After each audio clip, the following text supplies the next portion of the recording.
we go. So Okay, now, we're back. Okay, I think I'm putting too much stress on my internet all of a sudden for some reason, so I'm just gonna quickly pop this open, share Kung Fury into the chat, and there we go. Did it end? No, Matanui, we didn't end. The internet just cut out for a bit there. Oh my goodness. Okay, there we go. The internet just disconnected for a bit there. Oh man, and I even did a stress test earlier today. Oh boy. did you do it as much stress as the Cody didn't do? Oh, I should have done more then.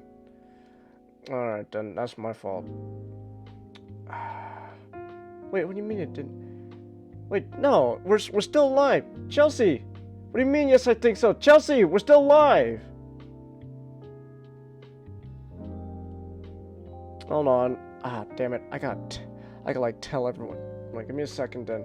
Here's the link to the movie Kung Fury in the chat. It's on YouTube, I guess. Alright, give me a second. Oh man. Hold on. Ah, god damn. I gotta tell people. Come here, you. Alright. Okay.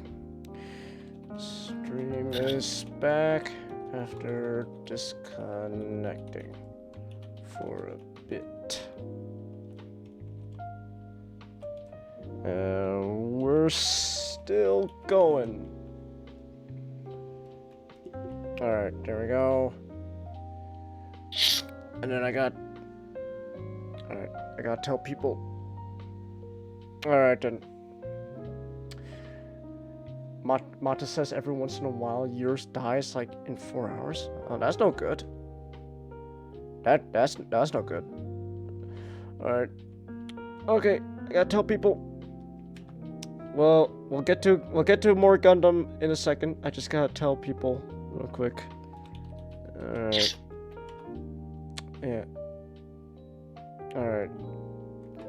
Here we go. Alright. Here we go. Alright. So, Nat, have you played Cyberpunk before? Yes. What did you think of it? It's incredibly rough around the edges, but there's a good game in its bones. Yeah, I'm loving it so far. I'm really happy that there are some like the main story could use a lot of work, but there's some like side quests that still retain CD Projekt Red's depth of writing, like in Witcher 3. Yeah. All right. I still like. I felt some. Did you feel something for Jackie's death and that part of the Wait, what do you mean story? Wait, Chelsea, what do you mean I'm soft sounding? Maybe I just You need to sound soft. All right, well, I'm not talking that loud. Maybe if I put my mic closer. Is this better, Chelsea? Tell me, is this better now? All right, I got it. Oh wait, Twitch is considering these two separate streams now. Alright, hold on. Alright, so Part 1. Oh, I am still gassy. Oh, excuse me. Yeah, the whole heist on Konpeki Plaza and the fallout still gets me. Yeah. I was tearing up, even though I knew in my head it was like Tri Bomber, where it's like we barely know this guy. All right, I'm just gonna post these as two separate videos onto YouTube. I don't care. So just part 1 is now renamed dedicated to my reformed Rabbi Keanu Reeves. Oh yeah, this stream is now dedicated to our reformed Orthodox Rabbi Bill Clinton. Bill Clinton. Also, I did made a lot of jokes. I made a lot of observation that cyberpunk is basically California. It's anti-California propaganda. Well, I mean, it is in California. It could be. Let's be honest. Every cyberpunk setting is basically California. Alright, so let's move forward now. So, with that said then, let's move forward now to, not a dystopian future. Alright, so now here we go. It's that time of the podcast again where we talk about Gundam, so strap in. We're gonna be here for a while.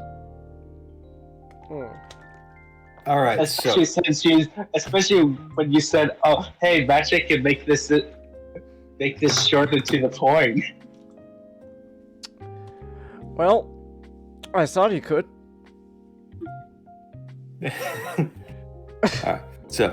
All right. So turn A.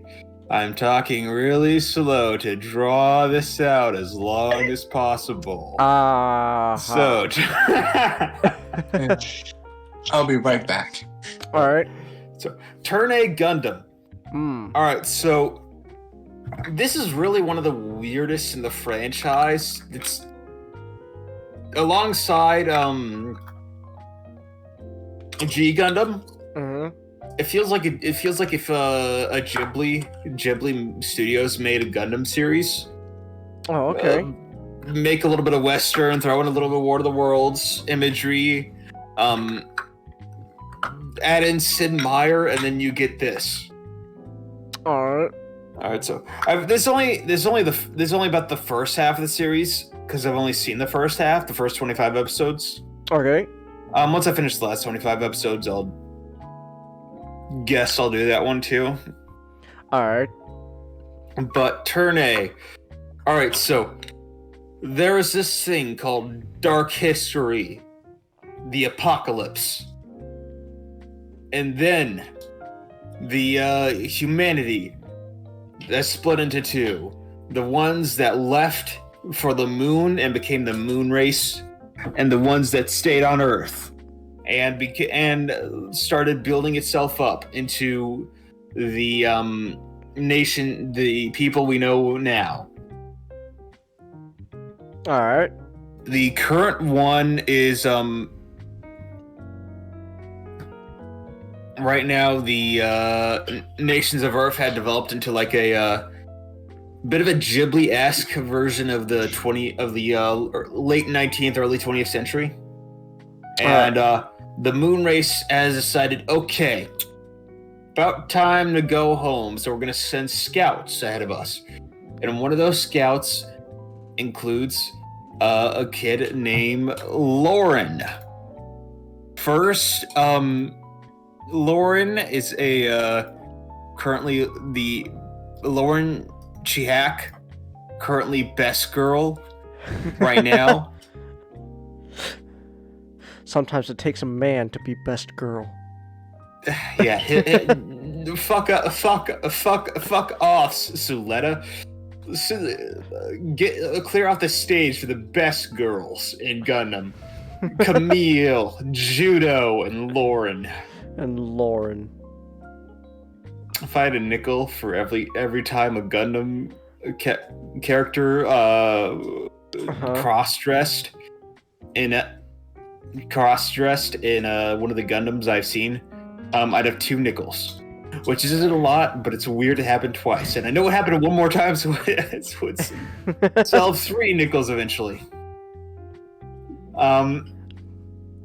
Lauren is he's idealistic, and he's a very idealistic character, but we'll get to that eventually. He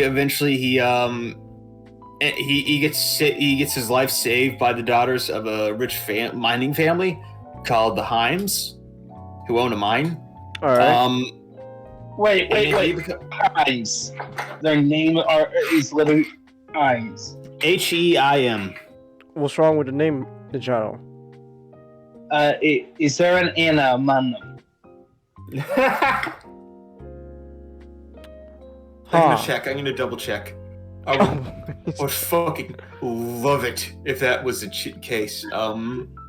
Sophie, Kiel.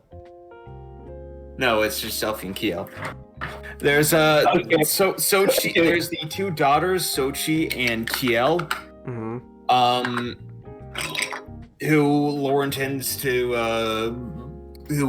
went and grew attached to. He's now their chauffeur. And eventually, when the coming of age ceremony happens for him and Sochi, kablam! The moon race comes in with with fucking practically fucking nuking the place. Oh. Not really nuking, but shooting a giant fucking beam, All right. a beam gun, and blowing up a whole bunch of the place. And a statue, which was thought to be a statue, crumbles open, and it turns out it's a Turn A Gundam.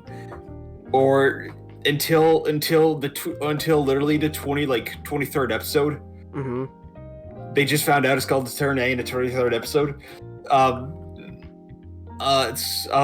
They call it the White Mechanical Doll because they don't know what the fuck a mobile suit is. Oh. Well, the Moonrace does, but they don't. And Lauren, while being a member of the Moonrace, but also being having his friends amongst the people of the Inglesa, which is the nation, he decides he's gonna use the white Gundam, the white mobile suit.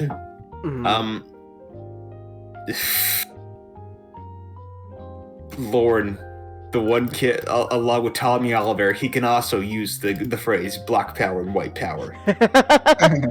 You know, fun fact about the mobile suit designs and Turn A, Yeah. they're all designed by I forgot his Sydney. name.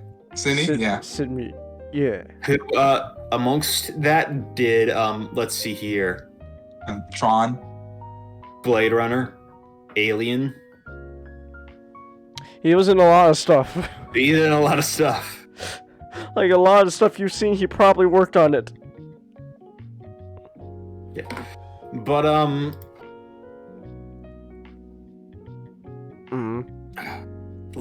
Lauren, it's really less of it is a war story. It's more about trying to stop the Warhawks from both nations from starting a war. There is a much fighting, and I feel like it's kind of like I feel like it's kind of doing the themes from Gundam Wing, but better. Nah, would you say that's a correct statement? Yeah. What, the Turn A? Yeah, I feel like I know that Double O is supposed to be doing like the themes from Turn A, but better. Not Turn A, but Wing, but better. It feels like everybody just took Wing's themes and was like, okay, how do we make this better? But Lauren's. That's about the concept of Turn A, but we got plenty of characters, as is a Gundam show. We got our main dude, Lauren, the idealist who wants to stop a war. But we got, Yeah, he's gonna stop a war by showing everyone the errors of their ways through violence. not more, I wouldn't say violence, more force. He's not. He's like what Miss Relina claims to be, but actually, he's not a hypocrite. Oh, okay. I like the fact that he loses he only has like a beam rifle in the beginning. He'll get one much later, but that beam rifle rots away. And so throughout the first half, he's got to fight everyone with the mobile suit's fists. Yeah. You guys He's MMA champion of Gundam. he got to show to everyone the power of mobile suit martial arts, like the Wen does. What, like who does? He's from the original most Gundam series, the lost episode that Tomino wanted to watch. Oh, Kukuruz? Well, there's that movie coming out. It already came out. That came out. Yeah, it came out It's a- a while ago. Yeah. Oh, I forgot about that. Essentially, he said a line in the original episode saying, "Step aside, Amuro." Something along the lines of, "Step aside, Amuro. I'll show you the power of mobile suit martial arts." Power of mobile suit martial arts. Yeah, but Mm.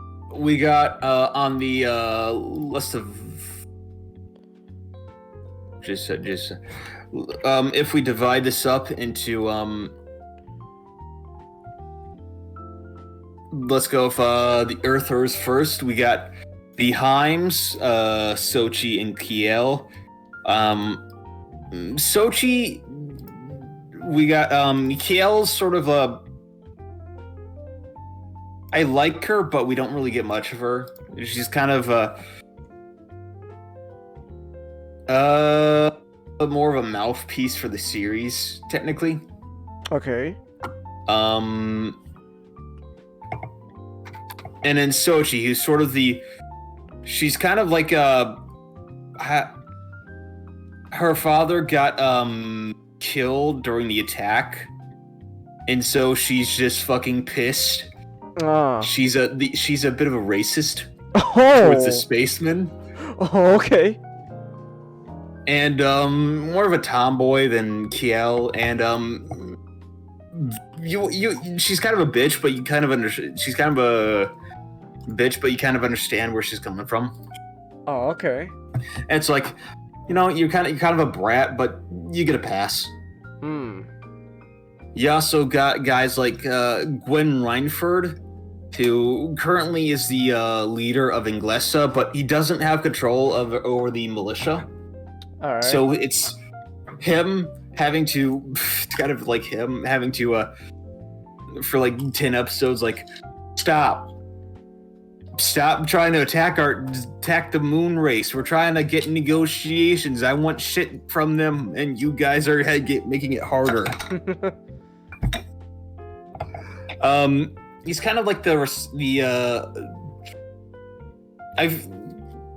he's kind of like the responsible authority figure, though I get the feeling that he's a bit more cutthroat than he's letting on. Okay. We also got like the miners, Sid and Yosef. But on the Moonrace side, we got fucking shit, just Harry Ord. Harry Ord and his damn fashion sense. Yeah. Just a second. I'm gonna pull up comparison of. Just a second. Where the hell is he? Harry Ord. Here is Harry Ord. All right. Yeah. And Look at those shades.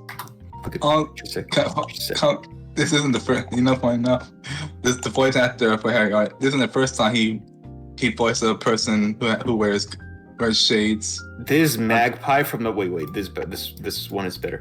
This Magpie from fucking Batman. Oh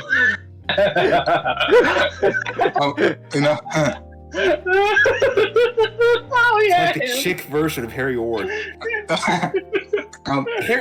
Harry's really interesting as he's not much a Char Astromel clone as much as he is he's more of a how do I call it? How do you call it? Quattro? A Quattro Vegeta clone, where he's not very much on Queen Diana's side, which we'll get to her eventually, but he's well, we don't get much of him. He's kind of he's really cool, despite his fashion sense. Harry, Kind of funny. Harry very early on becomes an ally very early on. Yeah. Yeah.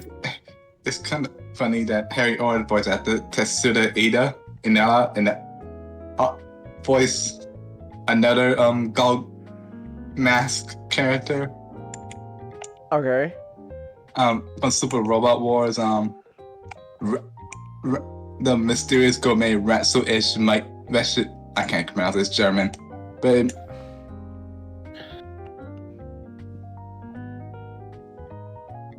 from Super Robot Wars. This one looks more like Char than Quattro than the other one. Yeah, it looks more like Quattro here. Yeah, and the funny thing is, you know that thing Harry does when he say "Universe"? Yeah. Yes, in Super Robot Wars, Rassel does that. So every once in a while, when he attacks. He'll just yell out universe. Yes, because voice actor gag and stuff like. I forget. I don't remember, like, from watching, remember, like, clips of, isn't Harry the one who, like, always yells about Queen Diana's, like, ass or something? Yeah, when Matt just posted it, like, he's always yelling about Queen Diana's ass. There's a scene where Queen Diana is in a river with she's working as a nurse in a military hospital. Okay. And then she has like her, she's like put up her her legs, so she doesn't get them in, so she doesn't get the sleeves wet in a river of her fucking pants. And then Lauren is like bewildered that she would be in a fucking river doing menial labor, and then she's just like, I can do it, whatever I want. I'm fucking Queen Diana, I can do manual labor. And then he just gets on his knees, and guys driving by are like, "Hey chick, nice legs." while he's fucking. Oh, that was a fucking great moment. All right. Yeah, but the Harry Ord is pretty cool. I was surprised. I was shocked that when I realized he was a fucking Quattro Vegeta clone rather than a Char clone. I thought he was gonna be like the series' big bad guy or something. And it was a nice surprise that he wasn't. That nice. He just looks fucking weird. Yeah. Who yells about this man's fashion sense sense a lot? Here, I'll look at what he wears. This is what he thinks of casual wear. This is his concept of casual wear. No. He looks like a fucking traffic cop in formal wear. He looks like those stereotypical nerds you find in those movies. He looks like an undercover cop who literally, as soon as he gets into school, he'd go, "How do you do, fellow kid?" How do you do, fellow kids? And look at this. I Not sent me this, and I think I don't know what the context of this, but it looks like he was wearing like fucking little kid like little kid pajamas. No, it looked like no. What happened? Queen Diana just walked into his room, and he's just like, "All right, I am ready for the sex" or something. No, it's more like, "Oh, hey, Diana, you wear little kid's pajamas? They're comfortable." They're comfortable. Son, also, that thing he's flying on does not look comfortable at all. It looks like he's riding like half a bike, only the rear half. So the seat. It's like this weird seat that just flies. Yeah. And you got other people like Warhawks, like Po Aija, who I don't know why why she hasn't been fired yet. Oh, Because holy shit, she's like, okay, I'm on a mission. I'm gonna change the objective of the mission to attack the Earthers. Every fucking damn time. Oh. Alright. And then you got the leader of the Moonrace Queen, Deanna Sorrell, who she looks exactly like Kiel Heim. Like fucking exactly. They got the same voice actress.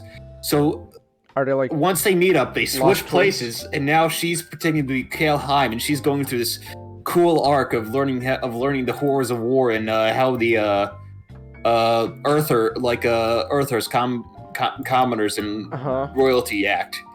She goes through a cool character arc. I really like her. Probably my favorite character so far. And Kiel's just pretending to be queen now? Yeah. Oh, okay. We don't get much of Kiel after that. Oh, really? Of switching. Yeah, we get some scenes with her, but not very much. Is she doing alright? Yeah, so far she's not dead yet. So she's just a natural at being queen? Just I don't know. Oh, okay. Yeah. I think she might be crushing on Harry Ord in his fashion sense. Alright. Yeah. But the mechs are really fucking cool in this. It's designed by Sid Mead. And it's taking like some influence from like a lot of different stuff. Like Sid Mead's mobile suits are just fucking like this series is just like G Gundam is different because they all look like fucking stereotypes of fucking countries.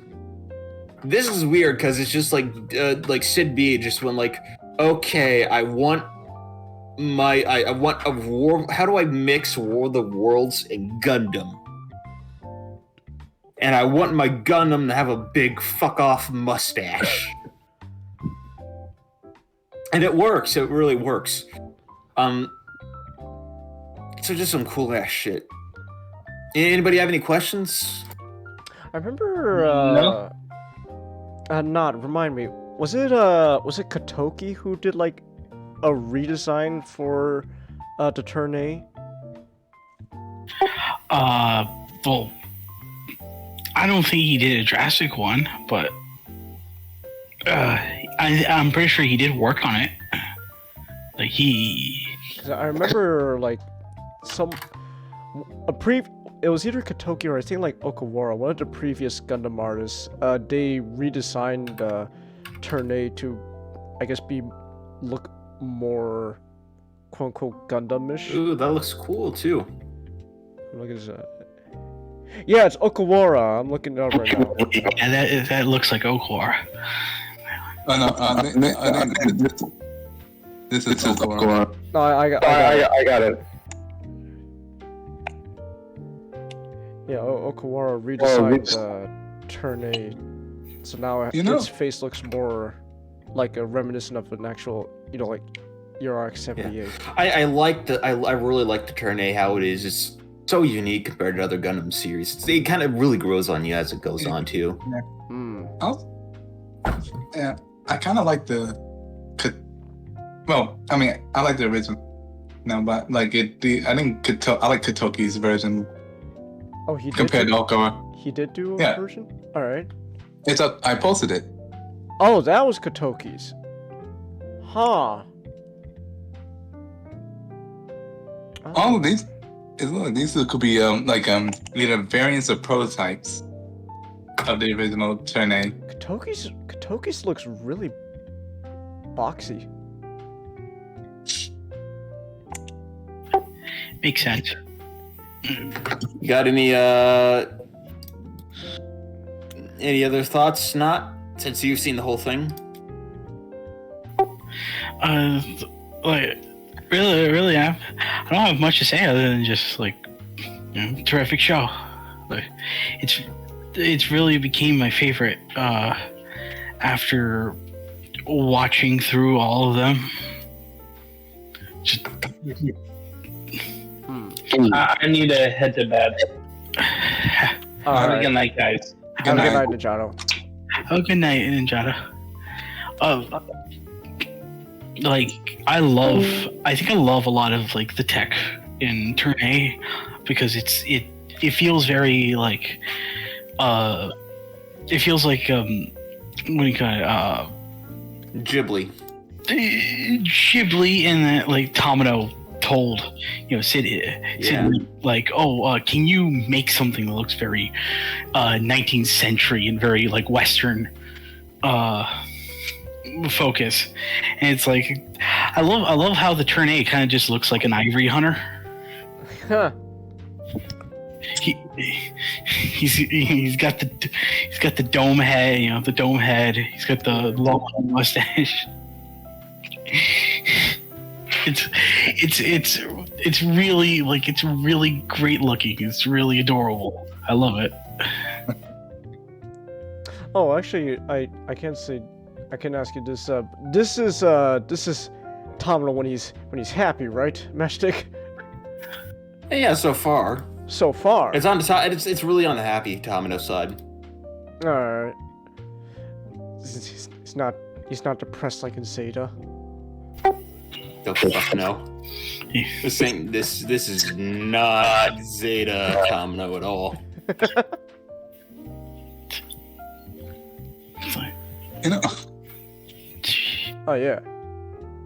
Oh no, I was thinking like how all the gun was designed by Sid Reed, right?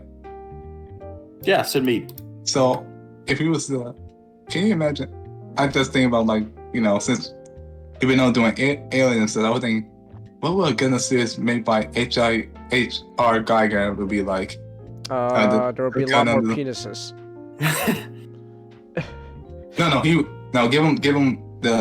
Give him the job of designing the Evas.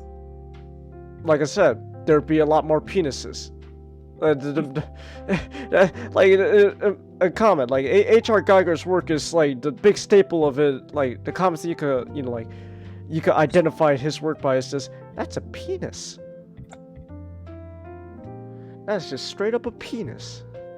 Well, Giant black penises. I thought that was well, considering where the Turn A cockpit is. I don't know, I don't know. There would be a lot more penises on the Gundam, and I don't know. I guess like the. I dread to think of Sid Mead's cockpit.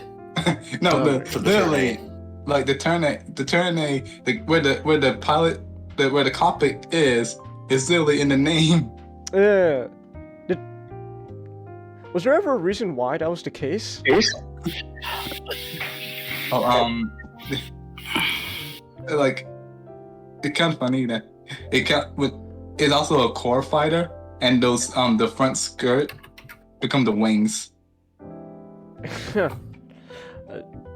Nah, was there ever a reason why the core fighters were just on the crotch? I know for the Turn A, the chest opens up for the grenades to act as a grenade launcher. So, I guess they did like transfer the because it does have a core block system. There's no core fighter because those are all destroyed. But it's like there's a grenade launcher in its chest plate, so I guess they might have moved it further south. It's a lot of interesting things about the Turn A is that the dark history, back in the dark history, it had Saikamu. Oh. And it, obviously, much like a lot of the Turn A's weaponry, kind of just the whole Saikamu, like weaponry and all that, just kind of rotted away. Huh. So, God. I'm just thinking the idea of Turn A just having like a bit system. That's terrifying. I think the Turn A also had like And like there was a mass production version of Turn A too. Really? Yeah, there was. Oh. Hey, Not, isn't there like a guy that survived fighting the Gundam Wing Zero? Yeah, the Wing Zero. And then ended up fighting the Turn A. Yes, you're gonna meet him very soon. His name is Korin. Korin is great because he went mentally retarded after like Wait, wait, the weirdo? Cornander, yes. He fought the Gundam Wing Zero? Yes, he fought Wing Zero and lived. How the fuck did he live? How did he survive that? Okay, Genghis, you don't know the context of I know the context. he's a dumbass. Oh, he's a dumb. Oh, Well, he's not. I thought you were talking dumb. about like the context behind like like the Wing Zero and all that in the show. I know that, but like so he's just an idiot. But it's more like he's brain damage. Yeah. Oh. Too much time in cryo. Yeah, he spent like hundreds, thousands of years in cryo. Because he's literally a survivor of the dark history. So it's like he survived the ultimate battle, the ultimate showdown of ultimate history, and he can like if he was more if he was mentally sound, he could have told you about it, but no, he's I met this one guy who really liked blowing himself up. He called himself Hero. Hero. He didn't really look like a hero to me when killing half my friends. Also, I found another redesign by Kakakana. Oh, I posted the mass production Turn A in voice chat box. Wait, Streaming back. what's the brain damaged guy's name again? Coriander. Yeah. Cornander. Cornander. He fought the Wing Zero. How the fuck did he live? Well, I guess he would have been better. I'm looking at a screenshot right now. Oh, he fought. Oh, that's interesting. They used what I'm seeing. It looks like they're using the Endless Waltz design for Wing Zero. Yeah. Ah. So he survived a Gundam with giant bird wings, just killing all his friends. Oh, look at this redesign. And the top two is the mass production Turn A. Well, the one before the second picture. I see it. Oh, interesting.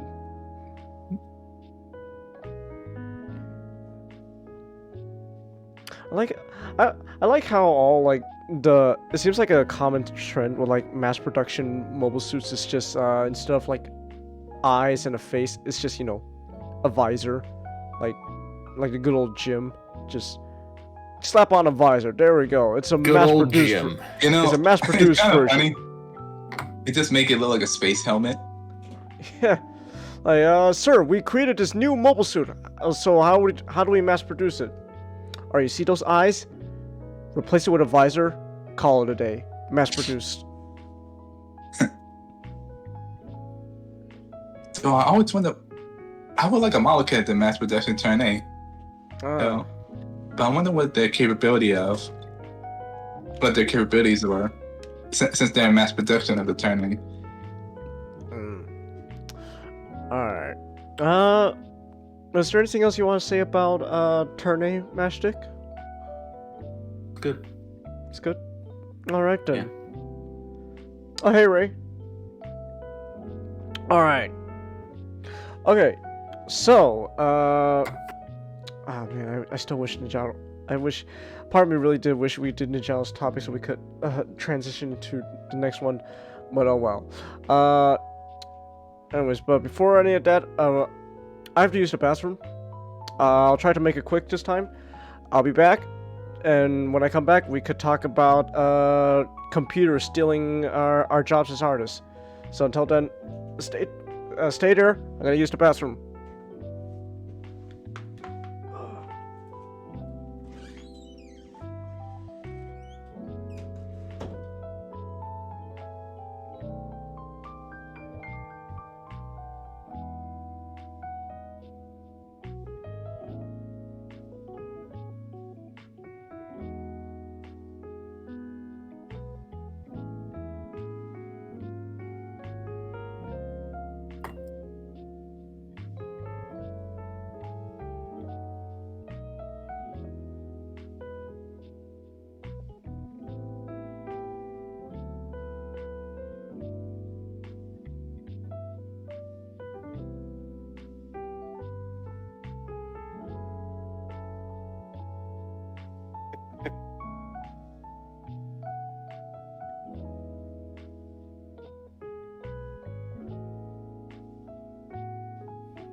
So Bill Clinton won Game of the Year.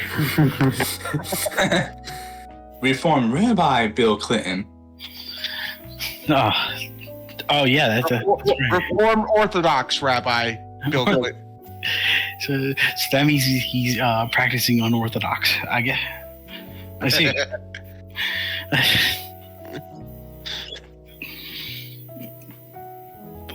Like it's amazing how he just sneaked on past date. Hey, if I look like I belong, they won't see me, and they didn't. And they said he did the same thing last year, right? He was at like I think he was at BlizzCon. He when they were answering questions, he just went up and he's like, "Oh, what question do you have?" He's like, "Free Hong Kong." It's like, and they kind of like didn't acknowledge it, and they just went ahead. They tried to switch gears to something else. So it was like, this kid's been doing it for like a few years now. You think his face would be all around the gaming circles, but he's just too stealthy. He's an enigma. The inner machinations of his mind are an enigma.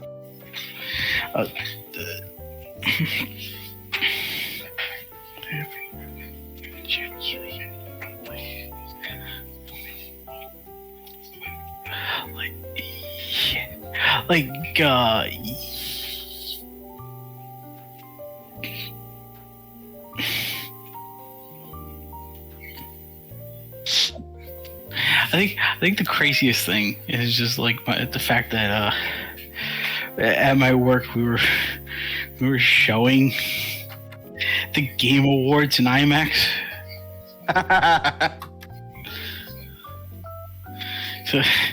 So in between Al Pacino hugging Christopher Judge and Miyazaki, being crying and having his own special moment, you get to see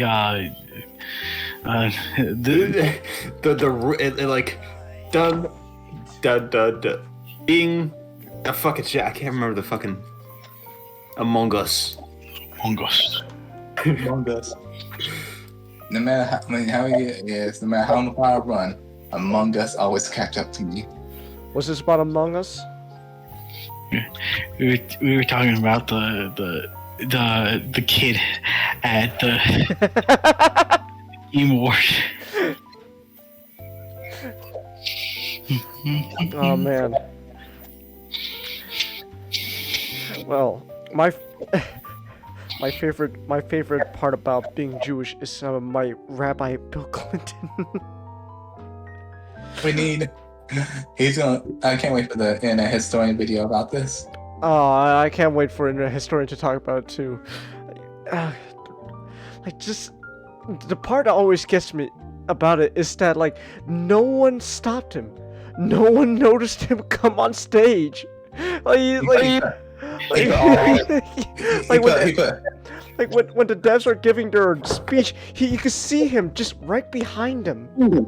He put all his points into sneaking.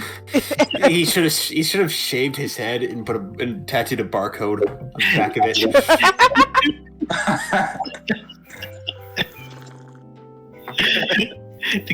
As I was about to say, the kid's a little Agent 47.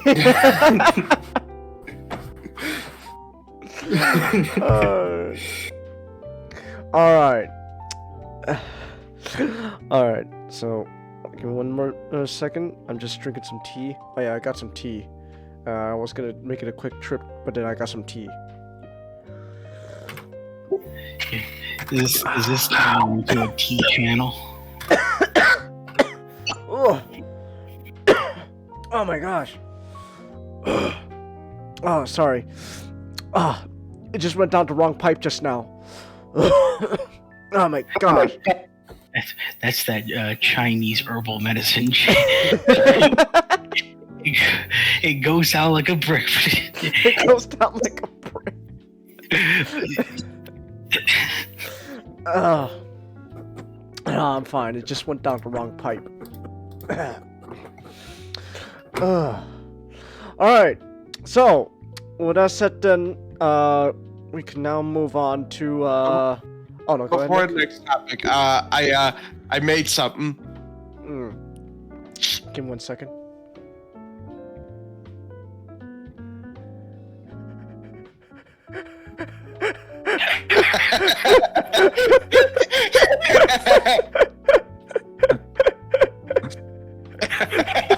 You know what these bionicles can also be used for? A hat. Ah, I see. see this right here, Nick, this right here, this is art. This I also made it. you made another version? Yeah, which I couldn't decide which one I thought was funnier. And I gave this one a different title that I absolutely love.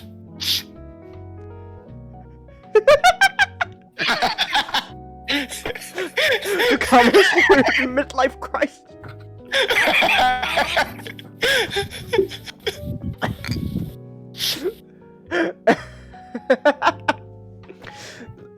See, again, Nick, this right here, this is art. This is art, Nick. This is amazing. This is art. I think what kills me is Jala's face. Yeah, it's just, huh? Takua just looks more confused, just like, oh, good. Jala has the face of both confusion and disgust.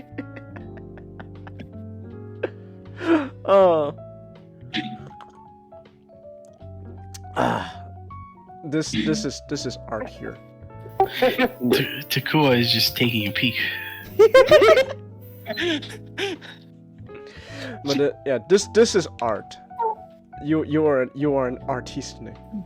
So speaking of art, hey, I found a way to segue this. Let's go. So speaking of art, computers are apparently stealing our job as artists. Not. What's up with that? Glad you asked, Shenga. So, these few weeks, I've kind of noticed a trend. I noticed a trend that people are feeding computers things, and they're spitting out like art if we can still call it that. Like,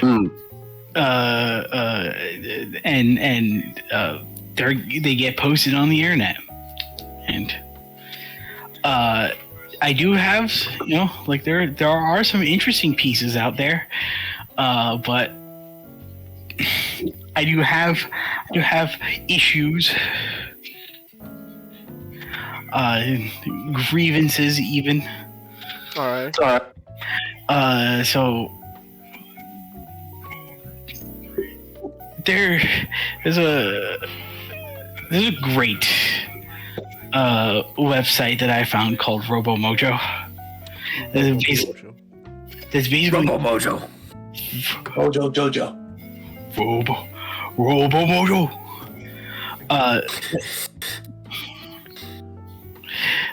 Where one artist, well, could you call him an artist if he's using like artificial intelligence? I don't know. An artist fed an AI program, just like. Okay. Art is to be a smartass about that. Art is the definition of expressing yourself.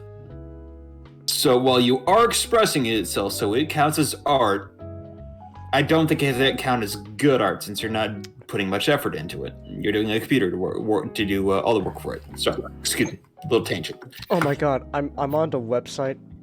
You mentioned not. Oh my god, the poster for Shrek 2. That's horrifying. Hold on. So What was your Shrek 2? all right. So the website basically takes film, basically takes like the artist basically takes just like the name of films, and I guess like a basic description of it, feeds it through an AI art machine, and it creates like posters of the literal definition of what movies are. I just saw that poster, Chingus. Yes, horrifying. On what? I DM'd it to you, Nick. What the fuck? It's terrifying. What the hell? DM it to me. Okay, I'll DM it to you. I'll let you witness this monstrosity. Okay. Way ahead of you. Don't worry, I'm DMing it to Matchstick.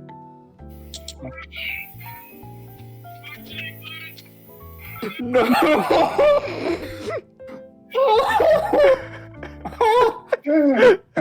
Shangus, could you please delete that from my direct messages, please? Sure. Right. Thank you. Oh. Oh my gosh. I am not going to subject the rest of the chat to this horror. I'm too kind.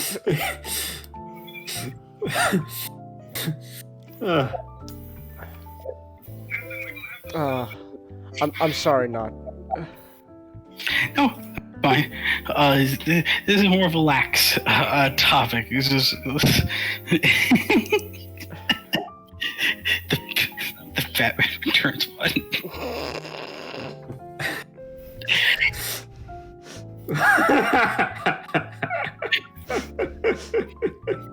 Okay, this one I can show. I can show the Batman Returns. Here's the best one. Here it comes. There we go. Batman Returns. Oh, that the bat symbol is on the belly. It's like some kind of like a WWE belt. My name is Batman Begins.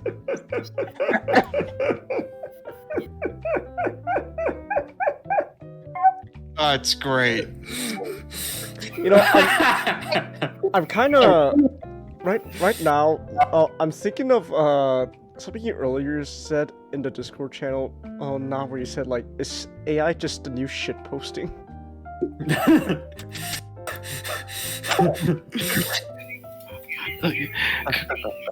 Because the interesting thing about like artificial intelligence is the name.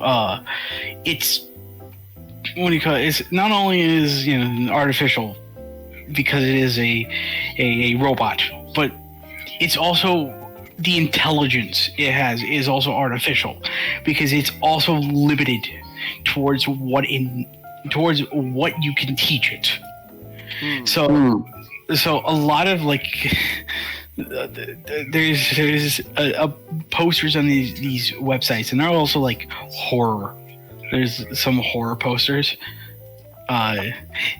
These are a lot these posters on the websites are a lot scarier than the quote unquote horror posters.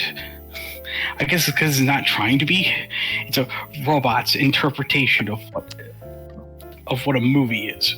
So there's a RoboCop poster that it's just Transformers. RoboCop just looks like a Transformer. I'm trying to find the Transformers poster. Oh, they did one? Oh my goodness. I X-Men. gotta see what this monstrosity is. It's my favorite. It's an absolute mood.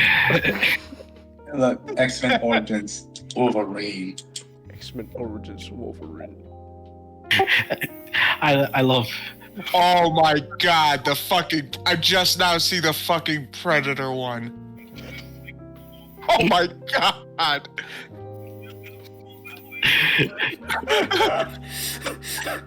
Show me the Predator one. He already posted it, Genghis.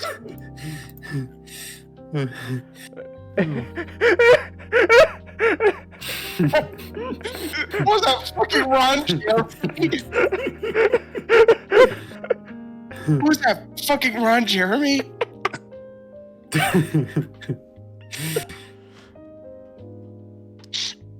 Oh my god.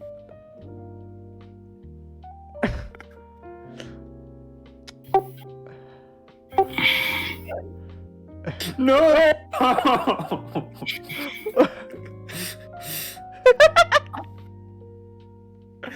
Oh my goodness. So, I'm kind of almost interested. I love how we keep posting the pictures.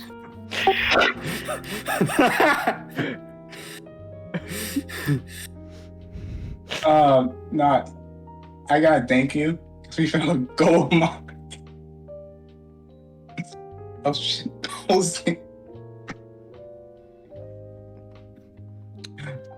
this is here's Texas Chainsaw Massacre. It looks like a movie made by Charles Band. These are great. Why does the robot have a chainsaw penis? It was designed by H.I. Geiger. It's a team up from the guy behind Chainsaw Man and H.R. Geiger. Oh. So, where's that?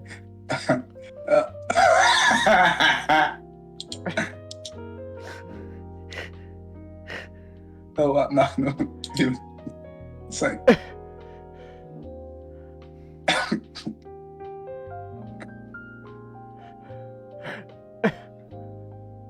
Oh my goodness. This is beautiful. James Cameron's His name is James Cameron, the bravest pioneer. Nobody to speak. No. James Cameron. His name is James Cameron. James Cameron does what James Cameron does because James Cameron is James Cameron. So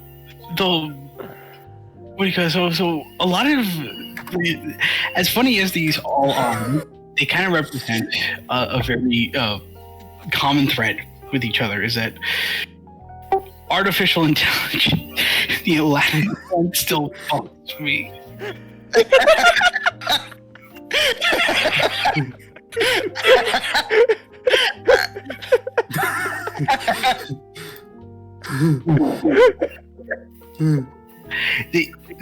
They all have the common thread of you can tell what the machine, what the AI was thinking of when it was creating these. Hmm. Is it because A, you gave them the title, and B, you gave them like a short description of it. Like the AI didn't watch the movie, so it doesn't really know what the movie is. So it's just going off the literal definition of what the movie might be. So you get all these strange, like terrifying, hilarious. Charius, please find or make one of the Sonic the Hedgehog movie. I found one of Russell Crowe's Gladiator. Why does he just look like the Autobot symbol?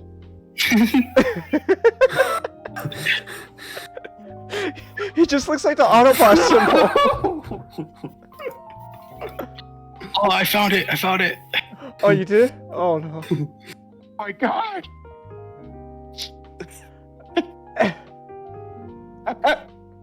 This poster is a mood. Okay.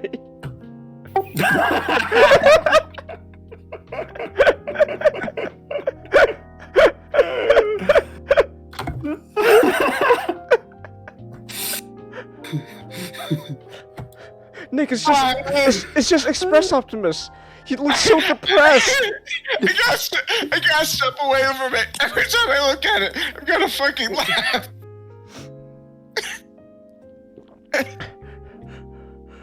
Oh my god, that would be great. Bumblebee, I'm in a mood today. Mood. But you immediately you get some that I think is actually really cool, like this one right here. Like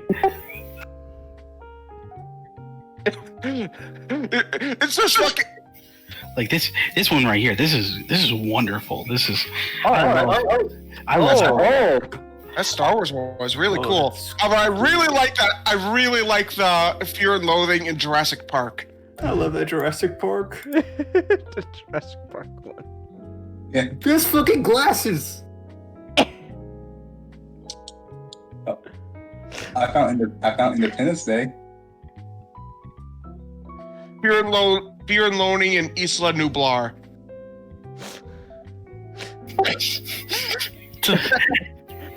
So Prepare for impact. No.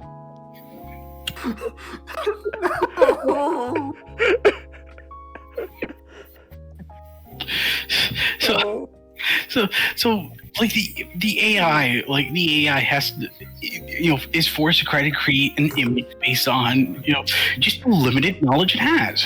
So like obviously this Independence Day is a perfect example. It knows only Independence Day, not the movie. It knows what the day is, and it knows like this. Obviously, it knows the stereotype or surrounding that day.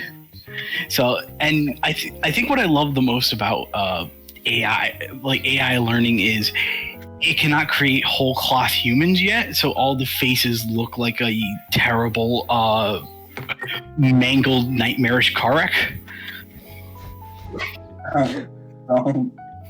This straight up David Lynch's nightmares. It's kind of fun. Some things like have like a title, but when you change the poster, when AI did it, it make it look like a completely different movie, like The Dark Knight. The Dark Knight. So, and it's like the cell thing. Oh, that's cool. Like Gojira actually like posted a one that looks like Cell. And it actually took me like 5 minutes to realize it did look like Cell, because and it's in Oh, excuse me. bless you. Thank you. It's a Nihongo. It's in the Nihongo Shitsu. And it looks terrifying. It looks nightmarish, but Oh, here we go. now I don't know if it is AI. If it is AI, but maybe it isn't. But I think that It's not AI. There is an Instagram account I could check what this guy's up to. It's AI. It's not. yeah, All right. Okay, but in a way, it kind of perfectly represents my grievance with AI.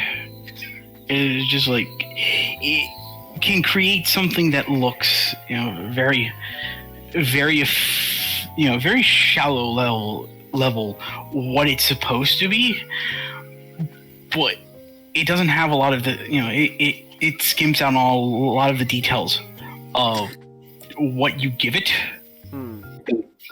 So it will create something that may look pretty, but when you think about it for more than 5 minutes, it's very shallow. I want to post the Braveheart one really quick. I see it too. It looks like a comedy. It does. Speaking of Mel Gibson comedies, I just watched Maverick with my dad earlier. Nice. That was pretty. Not Top Gun Maverick, but Maverick. Nice. What's the site again? It's called Robo Mojo.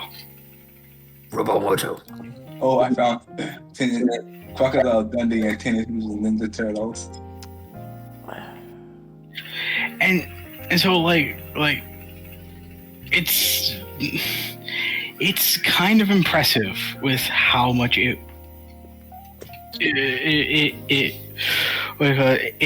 AIs can churn out, because there's a video on YouTube called the Red Crimson, the Crimson, the Court of the Crimson King. If all, but all the lyrics have an AI generated picture. And that's those show off really cool artwork that may not necessarily be about the King Crimson song, but it kind of fits the mood of the King Crimson song. And you have a really Born on the 4th of July. It's Born on the 5th of July, 4th of July too. Born on the 5th of July. Born on. I'm gonna post the one on Jaws. It's not in this in the website, but it's. I want to show everyone the Rocky 2 poster this thing made. Oh gosh! No, please delete that. I do not want to see that on my. Oh my! Oh no! Why'd you post that comment? I told my post. I like the Rocky 1 poster because it still keeps the tagline. It has the horrible nightmarish rock creature, but it still keeps the tagline his life was 1 in a million. I like to imagine, it's the horrible rock monster's life is 1 in a million.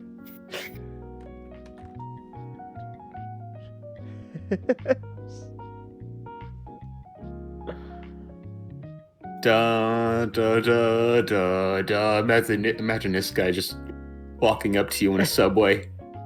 Hey, look! It's that one villain from the Teen Titans.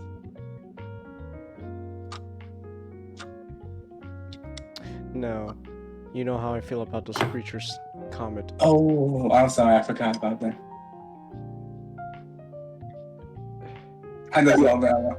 I saw this one time. It's based on a news article. It's oh, look at these scary AI creations, recreations of horror movie posters. And I look at the one on the right, which is made by the AI. I'm like, that's not a shark. It's not a shark. It's a. It's got teeth on top of its teeth.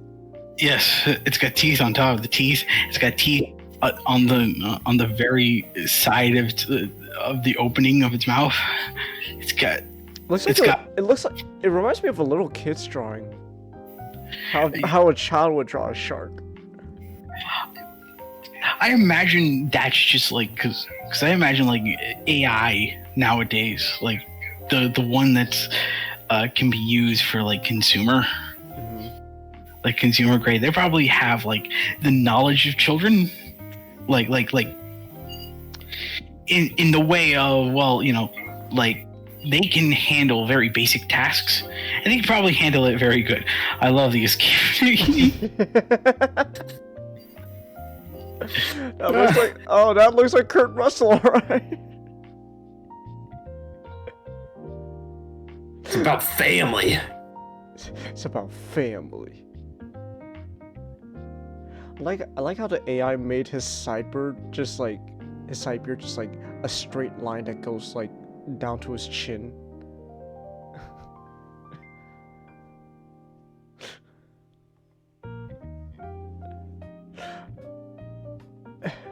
Now you're fucking crossing a line, or whatever. What was that? What was that fucking shit? Paul Hogan's Crocodile Dundee. Cuts to Robert Downey Jr. Now you're crossing a line, boy. Now you're crossing the line, boy. I love the Twilight poster.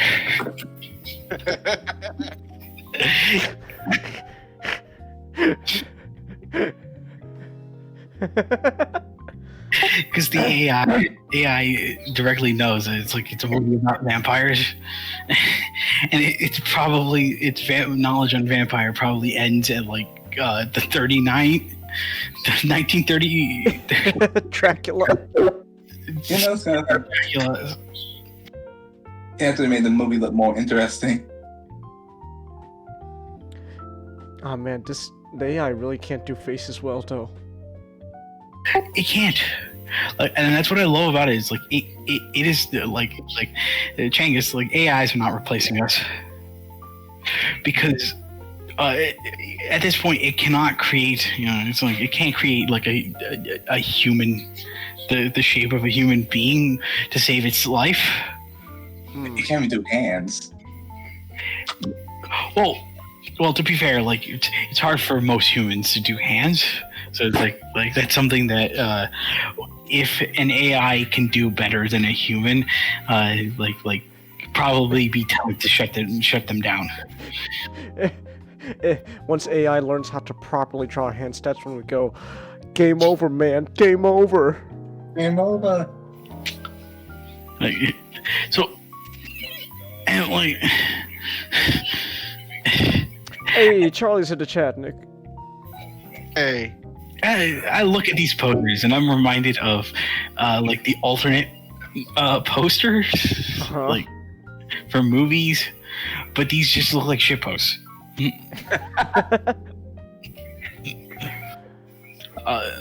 Like and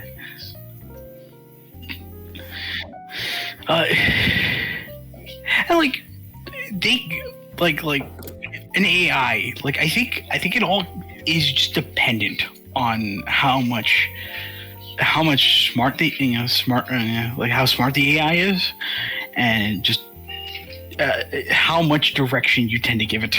Because I showed, like, you guys actually seen the Jodorowsky Tron. Yeah. Yeah. I thought that was actually really cool. Yeah.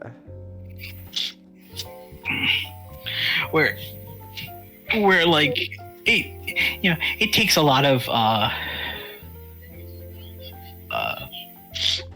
it takes a lot from the from Jodorowsky's Dude. like his Dune, because it's very, very Mobius, very inspired by like the artwork of Mobius.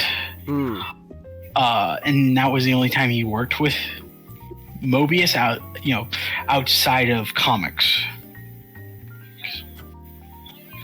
So it's like, but it creates this sort of interesting balance where it creates that sort of design sensibility he has with an actor, and this sense of this feels like a movie that could have been by the same artist. He made a fake AI like screenshots of a 1970s like of a potential 1970s movie made from Pong, and it's beautiful.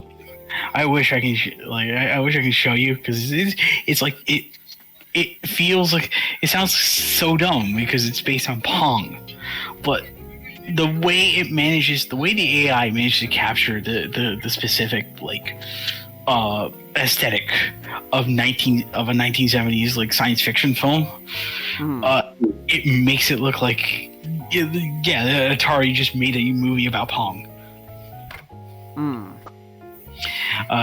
Just I want to post this Inglorious Bastards quote.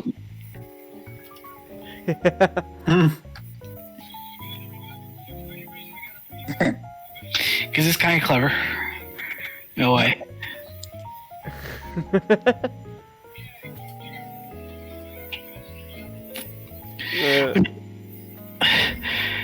But no, this is like and like the AI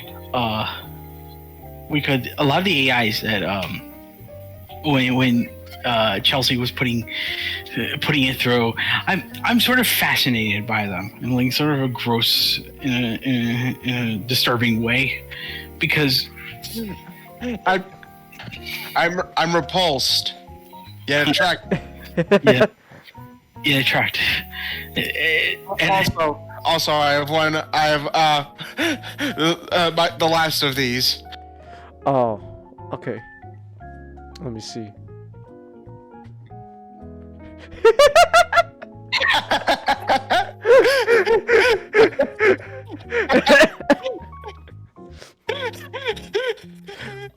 Nick, can you say can you shoot a gag now in Eggman's voice? Which Eggman voice? I can do a couple. Which one do you want me to emulate? Whatever you feel like. Alright. Who's up for some hoops at the park? How dare you are? Come here, you basketball! Ah! It's like a walrus flossing! Which, funny enough, the mustache kind of makes him look like a walrus. It kind of does.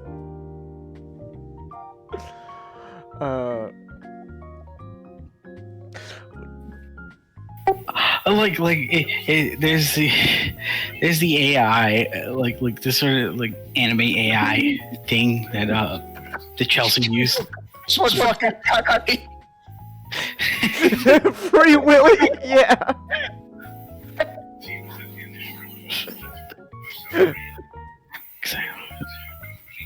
Free Willy.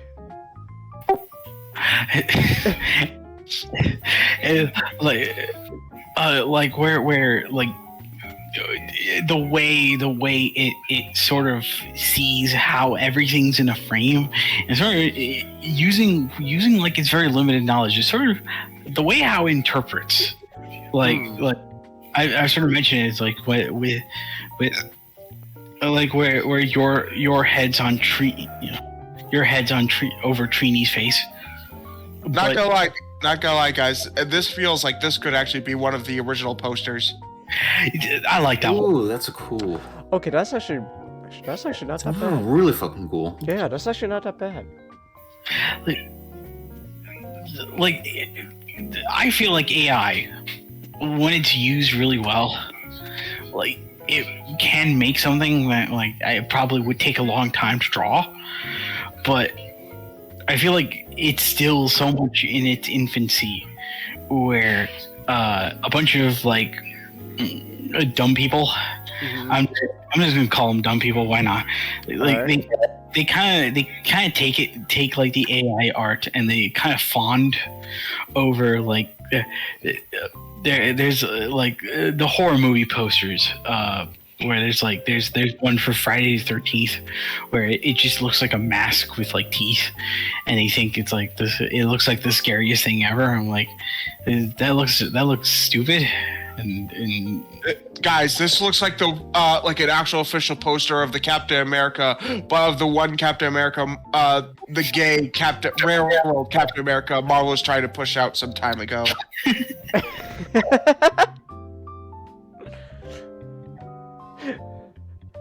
Hey, Cap, whoa, what are you doing? The flag's touching the ground. You gotta burn it now. I thought you were Captain America. You should know that you don't let the flag touch the ground. Don't let the flag touch the ground, boy.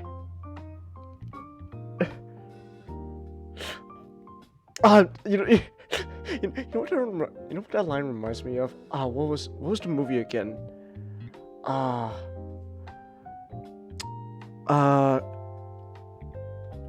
my god, what was the movie called again with John Turturro and George Clooney? Oh, brother, where art thou? Yeah, that's the one. Oh brother, where art thou? I remember that. That's a good one. That is a good one as well. But I remember just saying, don't let the flag touch the ground. Reminded of the scene where they accidentally stumble upon a KKK meeting, and then I forget who, but someone chucks the the Confederate flag, and they're like, don't let the flag touch the ground. This one looks like a fucking horrific biopic of someone who I imagine is similar to Mr. Hands. Oh my goodness. That's terrifying.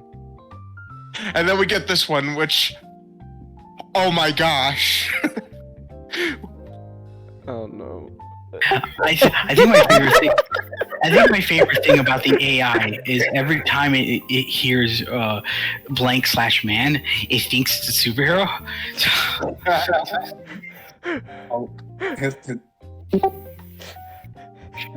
Hey boss, Megatron just called me a new name, Rain Man. How do we tell him? TMNT.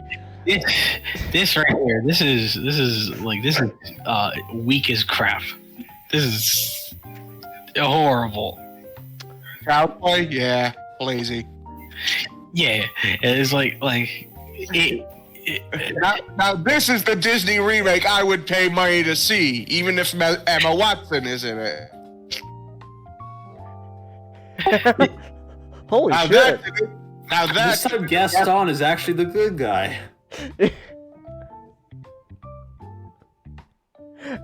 Actually, on as a concept alone for a poster, if it wasn't called Beauty and the Beast, that's actually pretty cool. And fire surrounding him and all that. That's actually, in concept, that's pretty cool.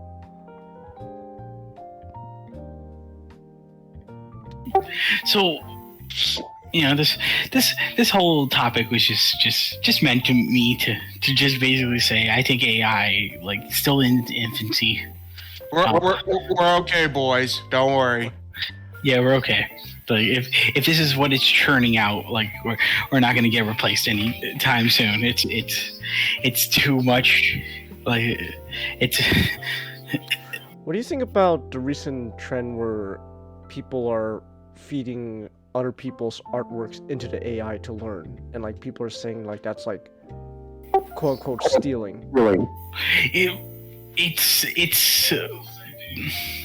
what do you call it? I feel like it is stealing if the AI if it still looks like the artwork, which I'm pretty sure the AI is not going to change as much because I think we'll take the when Chelsea fed Godaka's art of Nick creeping on you from the closet. This hurts. This hurts. This hurts. Yeah. Also, I don't know what to say about this one. Let me see. I'm not showing that. No, ew. Ooh. Ew. Oh my god. This is my favorite because the AI didn't know, like, couldn't really interpret Oz, so it thought it was Australia. The Wizard of the Aussies. Wizard of the Aussies. So where it's like, you know, there's a lot of cool things it did where I admire where it's like I actually described to you, Chang, as where it thought the controller and your hands were the same thing, so it reinterpreted it as just like pause on your hands, and I think that's what I think that's what like contribute to the cat theming of the whole work. Like I'm still trying to think of how it came to make Nick into a building. I fused with the closet. It hurt. It's like Eastwood. So By the way, I want you guys to know, I think without the title alone, this looks like an ominous poster. That said, Family Guy has ruined me because I initially thought that said steel vaginas. So, like, I think it's pretty. I think, in a way, it is pretty scummy that you would give like an AI the art, not give permission from the artist, because potentially what the artificial intelligence is still learning, so it's not going to completely overwrite the art that it churns out into something completely new, because a lot of these posters, like the formatting is still the same as the original, even though there's like a completely different like artwork that goes along with it. I actually really love the Silence of the Lambs one. That's actually pretty cool. Ooh. Yes. Super Mario Brothers. the singing in the rain one is great because I don't know why the AI thought it would, like, it needed to be him lost in the ocean.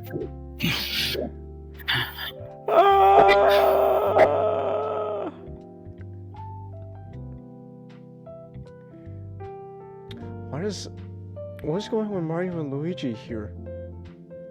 I think One of them looks like they're played by Bad Bunny. Oh guys, I found Godzilla. Luigi's pecs are so huge. What the hell? the AI is understanding what we already know. He's giving woman envy. Also, guys, behold, Godzilla. Oh, Godzilla is great. Oh, they got Guys, the Batman one is basically just like a mock poster made by the artist who thought this is what Batman looked like in the movie. You know, where it was just the bat in the suit.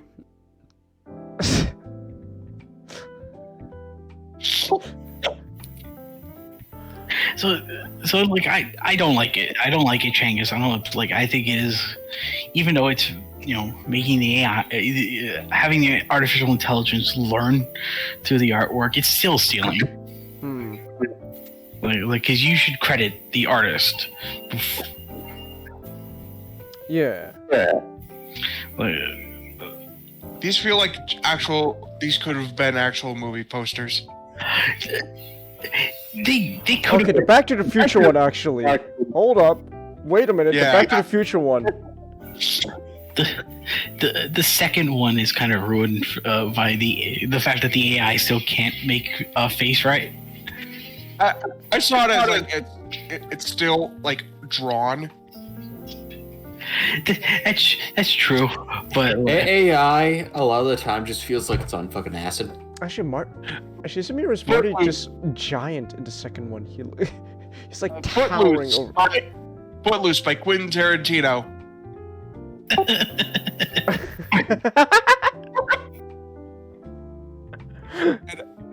Holy crap! This one right here. I'm just reminded of the Robot Chicken Sex in the City 3 joke. And again, if that was actually Sex in the City, I might watch it. I might watch it. I not gonna lie though, I actually really do like the first Back to the Future one. Again, I like, to me, I like some of these on like a conceptual level, like the idea of the clocks, flying past Marty as he whizzes through time. That's pretty cool. Like a lot of these, some of these, I'll have to be honest there, they work a lot better on just conceptually, because the one that I love, the Star Wars one, I love it because it does feel very abstract, and it's how I'm interpreting it. Obviously, the older, the taller figure is meant to be what the AI thinks is Vader. And but I like to think the smaller figure is just maybe Luke or Leia, and it kind of gives the poster kind of gives the movies an interesting, that poster kind of gives it an interesting different quality.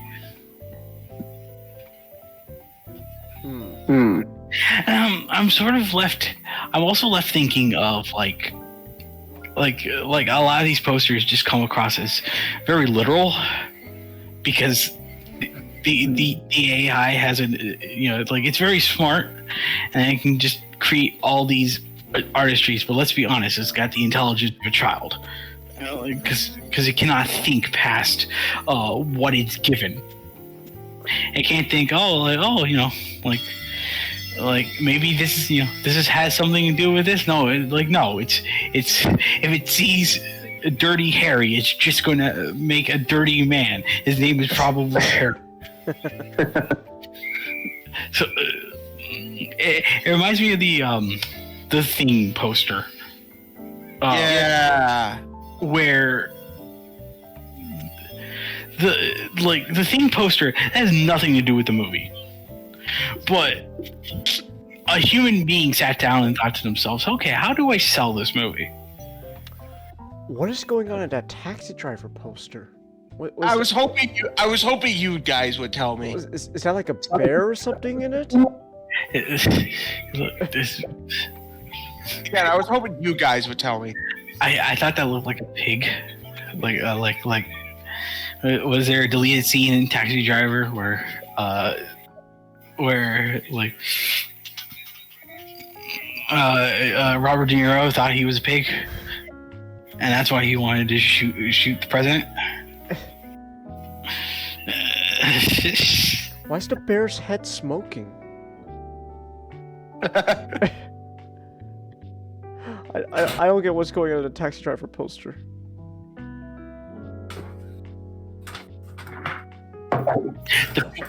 The Bridget Jones one is looks like Renee Zellweger recounting her sins to an audience.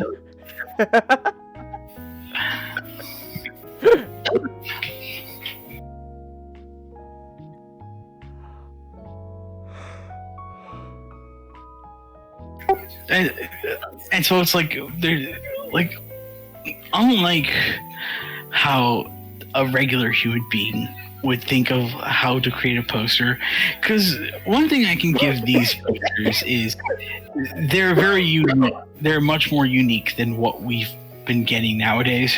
Yeah. Because the AI doesn't have a sense of, I need to sell this to a public. It just has a sense of, I work off a one track mind, so I better get busy. Also, minus some weird flubs. This one that's about to get on. I feel like this could have been an actual poster. Yeah, it could have been, but then you notice that some of the Dalmatians have multiple eyes. You know, maybe it's by the end when Cruella becomes crazy.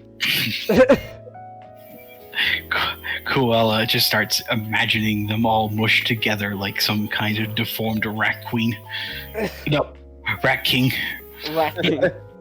Okay, that seems like an actual poster from some place, the Splash one. Yeah, it does. Yeah, it does seem like an actual poster because it's the least weird. But in short, like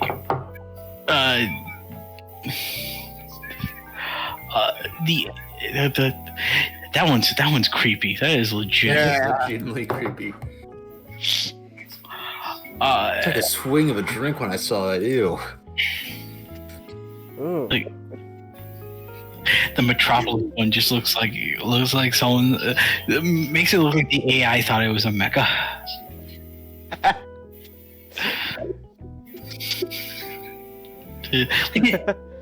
In short, artificial intelligence is just your dumb little brother.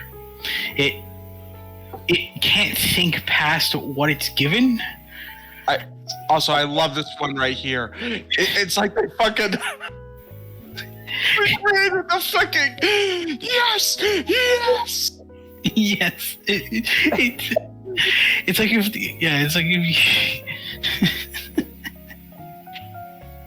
The woman's like, attention now, and the man's like, fuck off.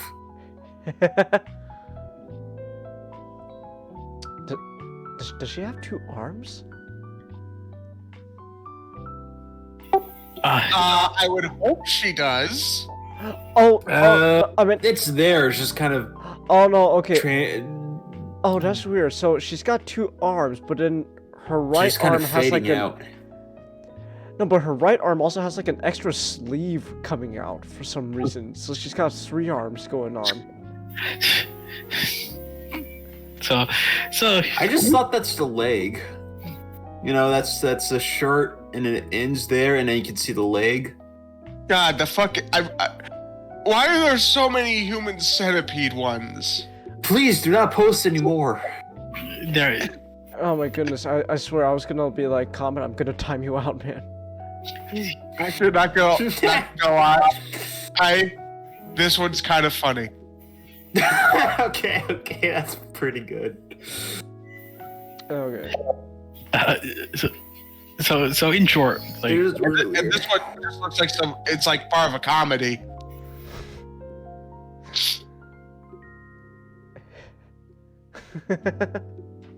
Kind of creepy. it looks creepy because like the AI still can't understand what a face is. Kyle, should I get the cuttlefish or the asparagus? Cuttlefish. Okay, Kyle. Cuttlefish. Asparagus says. Oh, the Vanilla pesto. Cuttlefish and asparagus. Okay. No. Oh no. Oh no, Kyle! Cuttlefish not to sitting around! Oh, it's gonna be a doozy! Hold on, Kyle! I believe in you! So this topic was plenty fun, and I think that's all I have to say. I think I'll end this topic. What off, about using AI to enhance your art? Which I'm planning on doing it for the Gundam 5e stuff, but not my normal stuff because I don't want to use for my normal art. I don't want to use it as a crush. I don't think that's necessarily like. What do you mean by enhance your art? Like, I'm gonna get an example of it. Like, are you gonna use it as like a reference, or are you gonna like feed your artwork into it and Feed my artwork into it since I'm not that experienced and I want something, like a bit more official. So I just do my best, Huh. filled it into a filter, and then get something a bit more polished. Mm.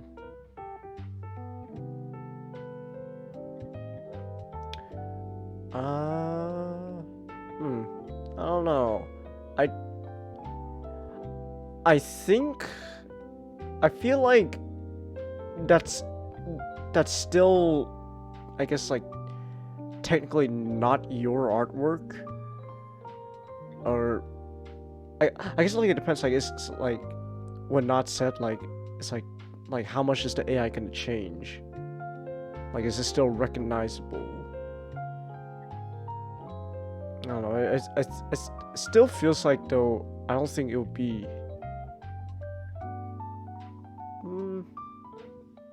Okay, I've All right. Let's see an example. wait a second. All right, Let's see an just a second. example.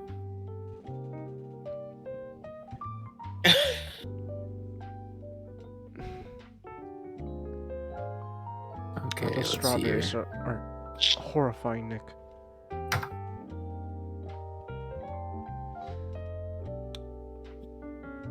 Alright. No, I love this recent trend where just like several artists just decide, hey, what if a movie was made by Wes Anderson? Like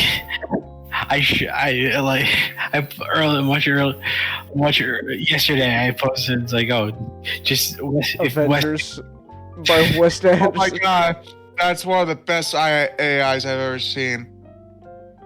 I like Wes Anderson, though. okay, what? I want to let me try. I love Wes Anderson too, Anyways. but Hey, Scott or Chingus, either one of you, can you guys somehow make Bionicle but Wes Anderson? Like, is there a generator you can put it in? Let's find out. Wes Anderson AI.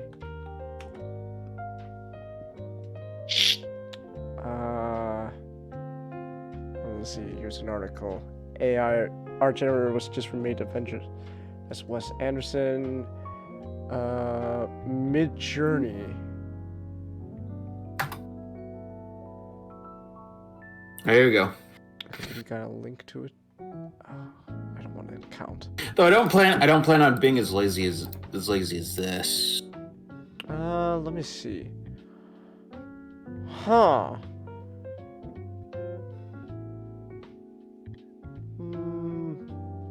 Okay, that's interesting.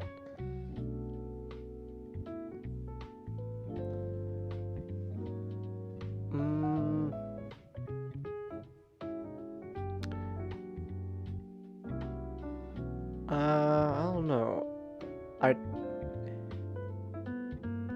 think it's okay for like. I'm only gonna use it for Gundam 5e, and it's more of a.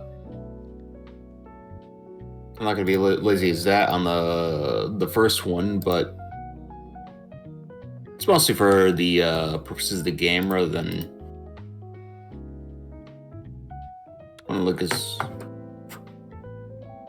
I gotta create an account to use this AI. Apparently I searched stuff in the AI and apparently it's setting up. So let's see what Wes Anderson's Bionicle look like. Oh, okay. Let's Let's see this. I'm kind of interested. Yeah. What about Wes? How about Wes Anderson Halo?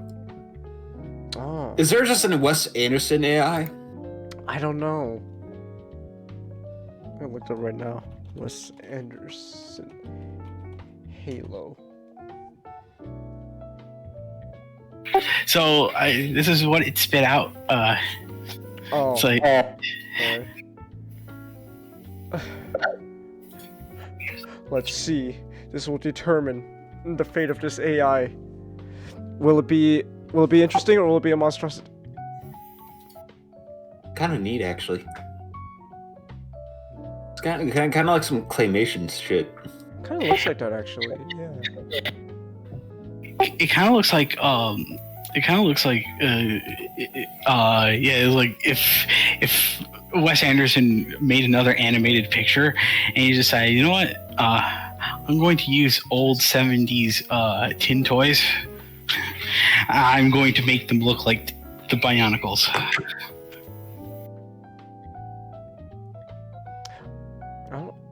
It looks more like Transformers to me. I feel like when it comes to like the AI, with what has been fed into it, like the most recent thing is things so like when it comes to like robots, it's just so it must be referring to Transformers, since that's a popular thing. So just make it look like something out of the Transformers movies. Oh, hello. Let me look at you. Is that supposed to be Pohatu? What's the AI for is it still RoboMojo for Wes Anderson? No, it's a website called neuro.love. Look at Pohatu. I think that's supposed to be Hatu. That's golly. You know what? Props to the AI though for keeping the Toa color coded. So props to that. So at least we can tell what it's trying to do based on the color. But, there's this like.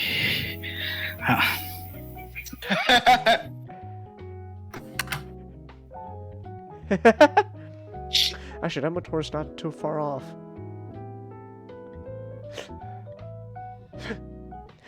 That's actually not too far off for like a Matoran build. I like that this is just what if it's like the like I don't want to do.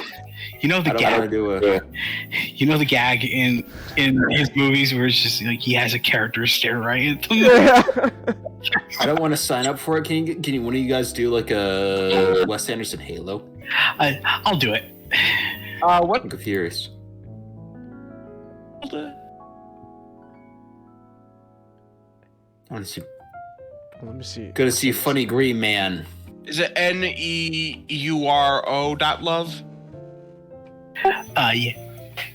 It's neural like the brain, like NEURAL. Neural. Okay. Yeah, neural. Neural, not neuro. I searched up Wes Anderson's Halo. Honestly, What's it called, not? it's called neural, like the brain. .love. NRD.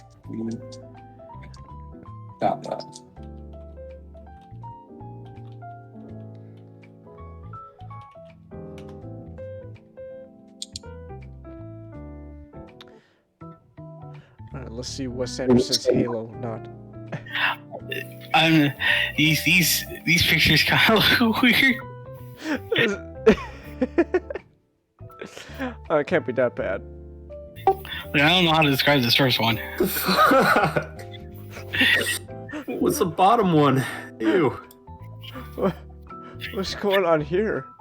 This looks like Master Chief. Like in the middle of a golf. That face does not look Fighting right. the Covenant. One shit. What's a golf term? One putt at a time. One putt at a time. I'm gonna type in Transformers made by Wes Anderson. How about Wes Anderson? Heyo. How about Wes Anderson Batman? Okay, I could just sign in with Google. That's fine. Just sign. I'll do that. All right, generating art. Let's see Transformers made by Wes Anderson. Come on, generate it for me. Generate it for me, baby. Do it for me, love. Okay, the last one you posted, not that looks that's actually pretty close to Master Chief. How? How? At least it resembles Master Chief.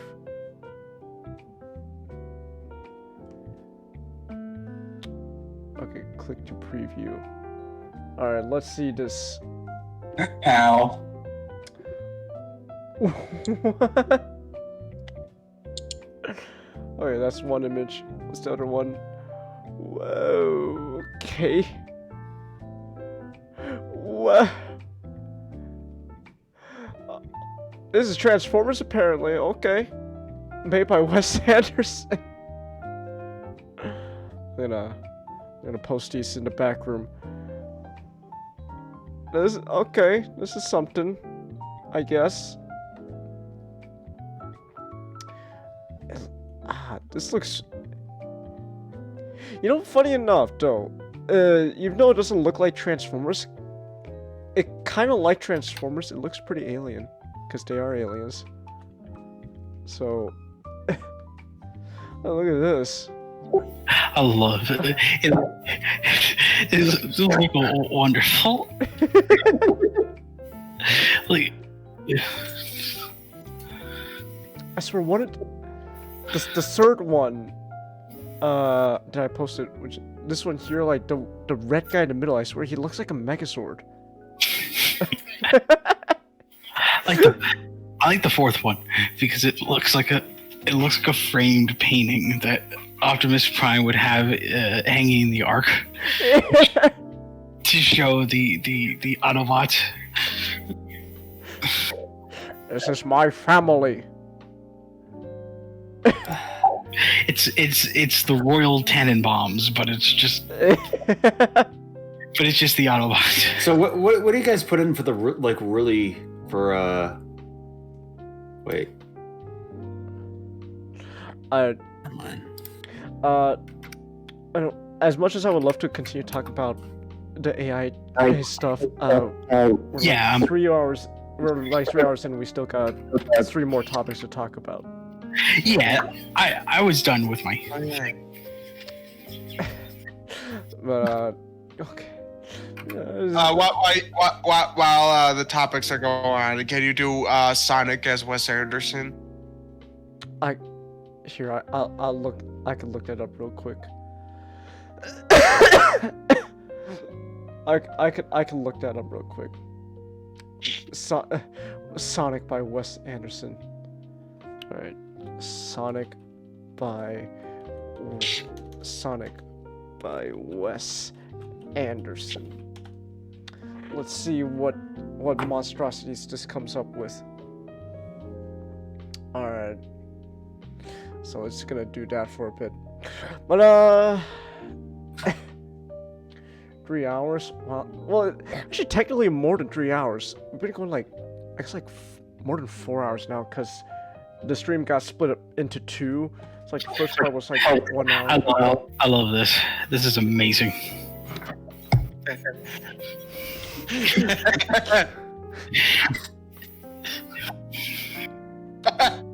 I'm only gonna post the ones that like sort of resemble Sonic, because everything else, I don't know. Look at. So Okay, wait, do you put that's Wes actually pretty Anderson cool. as Superman or something like that for the thing? Like Wes Anderson as Look at this one.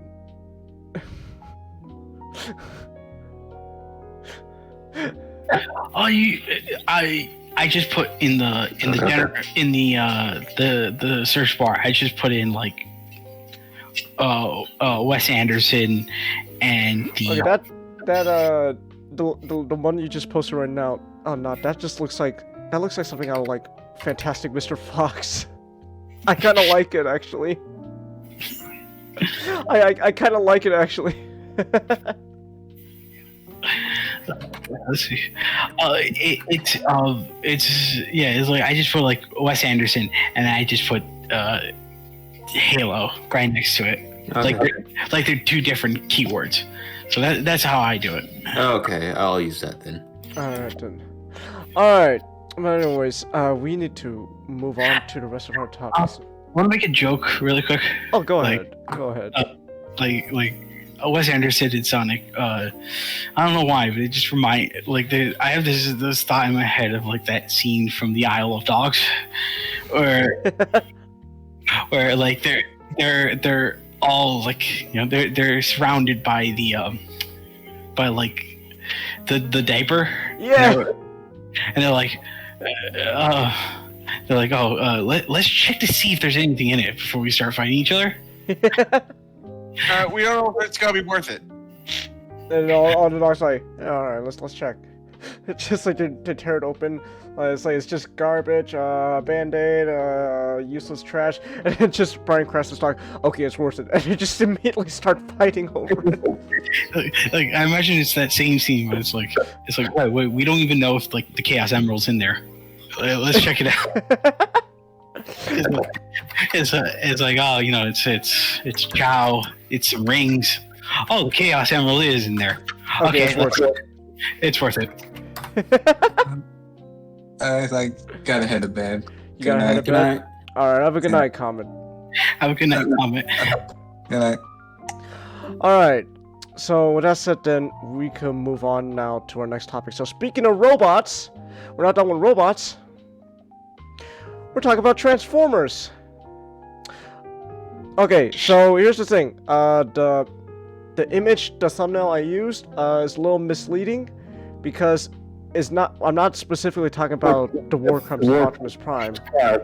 I'll talk about how Optimus is not a war criminal. Changus, how can you say something so controversial yet so brave? Okay. Let me preface. Let me actually. Oh, no, good. I know me ripping out the eyeball of Shockwave. It is in the Geneva Convention. I was allowed to do it. Okay. Let me preface this. When I mean that Optimus Prime is not a war criminal, I mean Optimus Prime, like, in general, the character in general. Now, if we're talking about Optimus Prime in the movies, then yeah, obviously he's a war criminal. I mean, Here we got Spider-Man by Wes Anderson.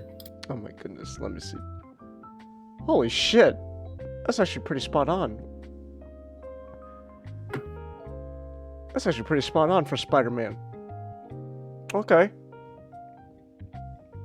That logo's actually kind of cool. How it like Yeah. goes up and then kind of goes out. Yeah, that's actually not that bad. Okay. God, that's actually unique for an AI. Yeah. Okay. I think it's kind of like MASH's Tom Holland's logo and Andrew Garfield's. Yeah. I like it. Alright, but as I was saying though, like what I mean by Optimus Prime is not a war criminal, I mean Optimus Prime in general, the character in general. I'm still gassy from the Chinese food. I mean, he could have been a war criminal if Hot Rod had let him be. Okay, thank you, Mashstick. You're welcome. Yeah, I love you too. Alright. So, okay, how do I say this? So, the reason why I'm talking about this is because, this was,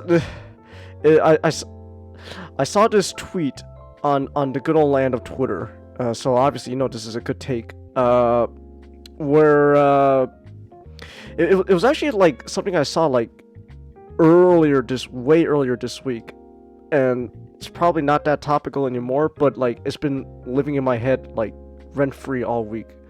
But basically, like, someone was usually saying, like, so Twitter is full of, like, just, you know, a group of people in general with all sorts of different opinions. So of course you're gonna find people who unironically, like, adore the Michael Bay Transformers movies. Like, it's the same way how, like, all of a sudden, for some reason, Twitter has been flooding my timeline with, like, posts of people just absolutely sucking Zack Snyder's cock. It's like, calm down, boys. Dude, get your brain washed out. So there's gonna be people who do the same, but like with Michael Bay's Transformers, like, oh man, I love it. I love it when Optimus Prime just fucking execute a Sentinel with his shotgun, you know, and shot him twice the head, double tap that, yeah, oh, maybe like bust a nut. So you're gonna have people who unironically do that. One of the least violent ways I could have ended it. So you're gonna have that people who unironically believe that stuff, and a common take I was actually seeing circulating around that day wasn't people saying like, "Oh man, like that's terrible," but rather people were saying, "I mean, what else was he supposed to do with Sentinel at that time?" I was like, "What do you mean? What else was he supposed to do?" Well, I mean, Sentinel's gonna, just start up his shit again, Optimus is, he kill him there, and then, no more trouble. Okay, but that's not the point, though. That's not the point, though. It's not it's not the fact that Optimus killed Sentinel. It's the way he did it. That's like, whoa, wait a minute. Wait, what is going on?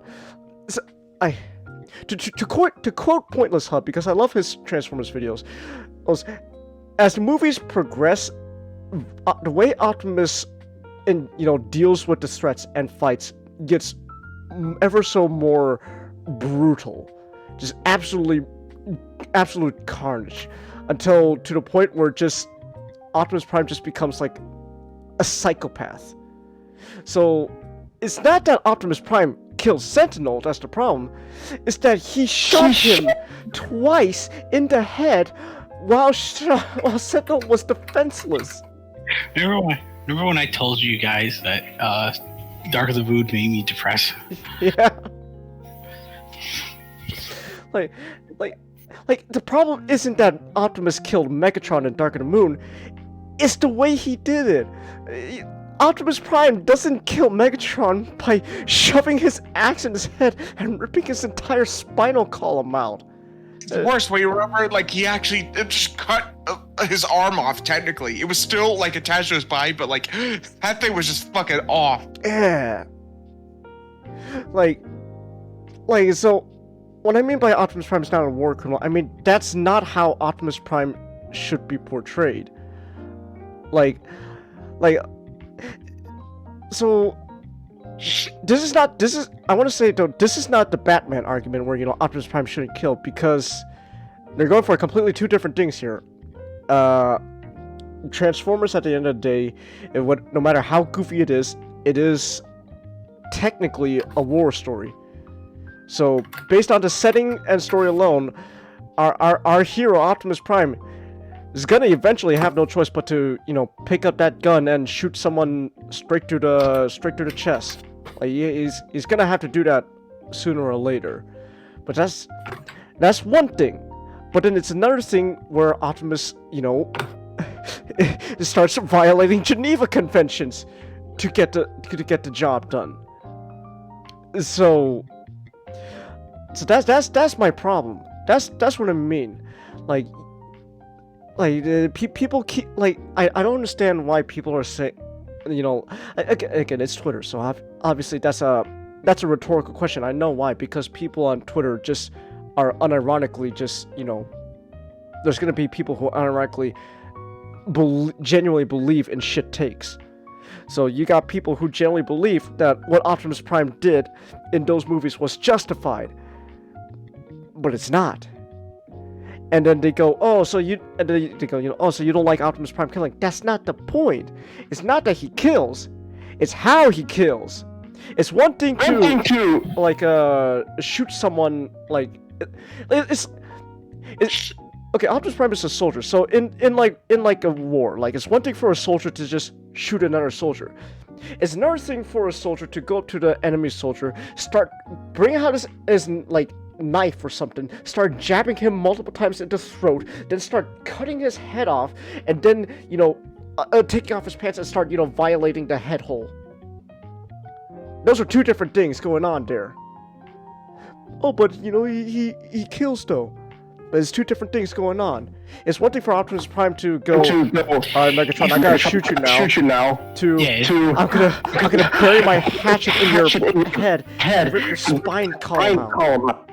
If the entire of Dark of the Moon just involved Optimus oh, this, not necessarily having it, like, I guess it would be too adult for it, but like, if necessarily get Optimus, he looks at like Megatron, who's like, yeah, just like completely damaged, completely out of his element. You know, if Optimus were to shoot him in the head and feel remorse because he had to shoot someone who was clearly injured, that's one thing. Because he understand he had to kill Megatron. Yeah. But I understand that taking his life meant, was necessary, but it makes him feel terrible. Optimus Prime there's no self-reflection in Optimus Prime in the movies. No time does he just, take the life of someone, someone. Oh, sure, go killing again. Yes, exactly. It's like it reminds me of the '80s movie where it's like he when he's like monologuing to Megatron, he's like, oh, like, what's this, Megatron? You groveling for mercy? Yeah. You who are without mercy, and now you beg for it? I thought you were made of sterner stuff.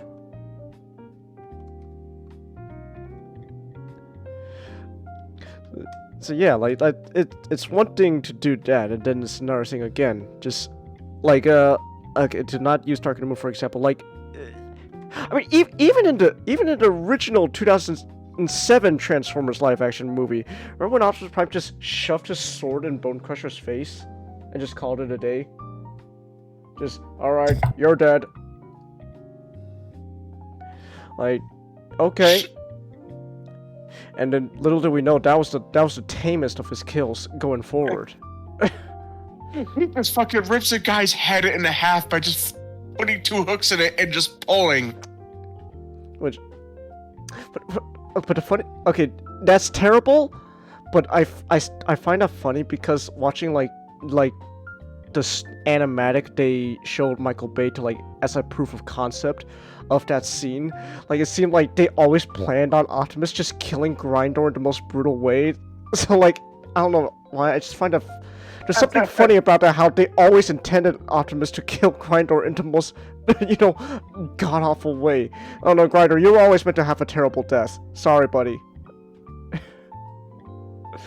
But like, that's not, the character of Optimus Prime. Okay,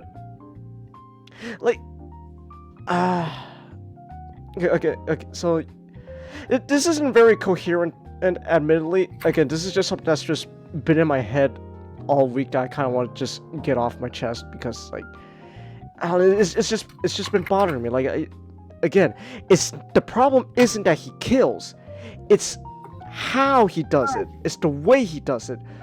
That's the difference. Just shooting someone doesn't just automatically make you a war criminal. It's when you start, start. It's when you start launching colonies, Yeah, well, yeah, exactly. So that's what I'm talking about. Why Optimus isn't a war criminal, right? Like, remember in Age of Extinction when Optimus just shoved his sword in Lockdown's chest and then split him in half vertically? Oh man, that was something. Oh my goodness. Again, like, just as the movies went on, just he got so violent and brutal with how he kills, and that's the part that bothers me. It's not that he kills, it's how he does it. Now, if it was Megatron on the other hand, then it's a different question, because he's obviously supposed to be evil. He's the bad guy. Yeah, damn right I want to do that shit. So, it's one thing to do that, but then here's Optimus Prime, your hero essentially, the guy you're supposed to be looking up to. That's when you go, okay, no, we have a problem here. This This is not okay. Like Optimus is like Captain America, where at the end of the day, both do kill. Like, they do take lives, but, you know, they don't do it, like, gleefully or without remorse. So, like, imagine if, like, in the Captain America movies, like in the first Captain America movie, instead of, you know, teleporting Red Skull into, you know, whatever planet Thanos visited, with, you know, with the Tesseract, imagine instead if Captain America just took his shield, split Red Skull's, like, face in half, like, through the mouth, and then started doing it over and over again, just to make sure, and it goes, okay, now I know you're dead, while his head is just, you know, just nothing but a bloody pulp. That's a problem. That's not okay. So, and then, so again, it's one thing for Optimus to shoot Sentinel. It's another thing to double tap that in the head to make sure the job is done, and feel no guilt over it. Just, I did what I did. All right, guys. I'm about to give a speech. Remember, humanity's great. We're never gonna give up on this, on them, right, guys? And then the fourth movie happened. I can't wait for Pointless Hub to cover the fourth Transformers movie, because he's saying that's the one where it's like, oh man, this is where really things just get past the point of no return.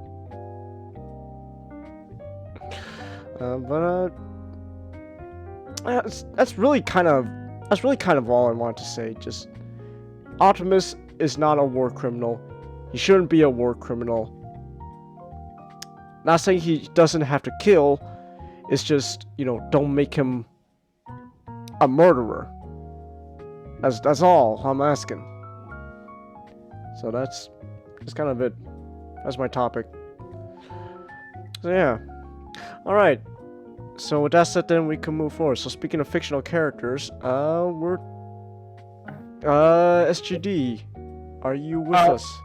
Oh no, go ahead, Nick. Little tangent. I found some great images. Okay.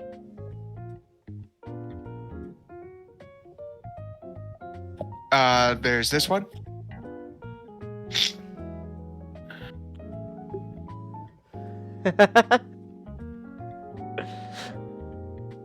I like Rekgar already. I am Rekgar. RC1.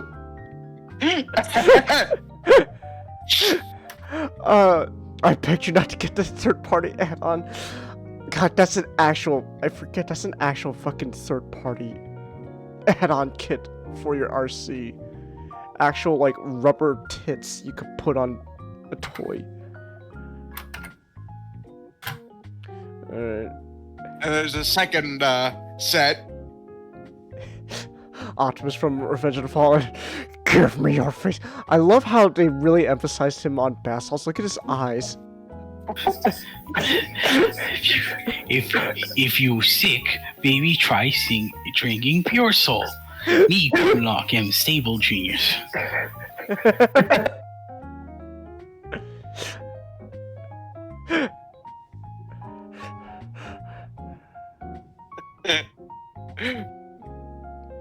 Oh, the Bulkhead one. Oh my goodness, that's amazing. And this one's fantastic. Check this right here.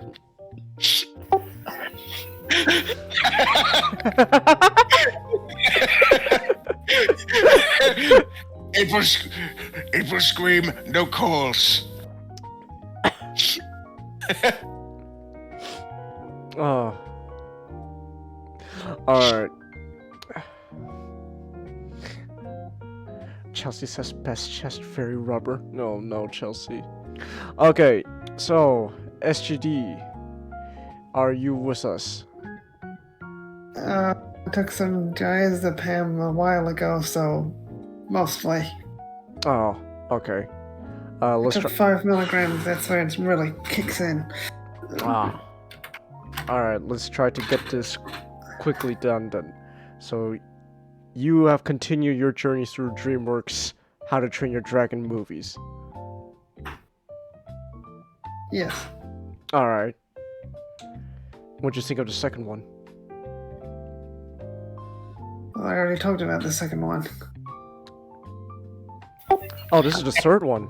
Oh. Yeah. This is Hidden World. Oh. This is the finale. Oh, I thought this was the second one for some reason. Alright. So what you think of the third one then? I think it's an improvement over the second film, but still not quite as strong as the first. Alright.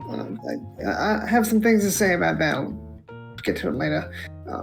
Because the film itself is about finding the hidden world, which is the true home of all the dragons. And the Burkians need to find the hidden world because, given that they have a horde of dragons living on their islands, that makes them a big target for people who want to use those dragons for their own means. And so I introduced to several warlords who aren't actual characters, and they get the help of a dragon hunter. And of course they go into the whole trope of, he is the reason Toothless is the only Night Fury in the franchise. He killed every other Night Fury.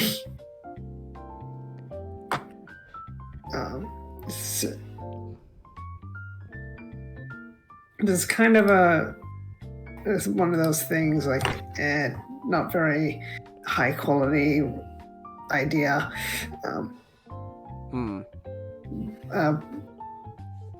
But we're also introduced to a Light Fury, which is, and they initially think is just a white Night Fury, but they call it a Light Fury in expanded material. They are distinct from Night Furies, but closely related. At least to the point where they can interbreed, and then their offspring can also interbreed for several hundreds of years if the TV series is anything to go by. But no one likes the TV series set in the present. People would say like, with the night lights in the TV series, there were only 3 at the end of this movie. So they would be heavily inbred. Huh. There's a lot of things about the TV series which they did not think through. Oh, okay. But the film itself is set 1 year after the second film. And there's a fair few things going on. Like Hiccup is trying to be chief. Characters are also trying to get him and Astrid to finally tie the knot. And they don't really give a lot of focus to him trying to be chief. Like, a lot of the characters are kind of pushed even further into the background than in the second film. Like Volker, Hiccup's mother, who was introduced, she just is there for a little bit of exposition. Like saying, oh yeah, Hiccup's like this, but like, okay, we don't see that in the film. Like he's trying to lead alone, but we never see him try to be the leader of Burke. Just him struggling under the pressure.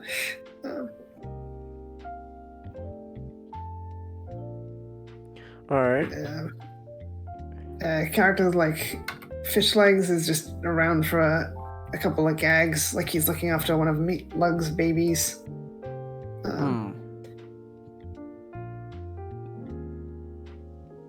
Snotlout is just around for gags of him being interested in Hiccup's mother. Fortunately, unlike in the books, he is not related to Hiccup. Alright.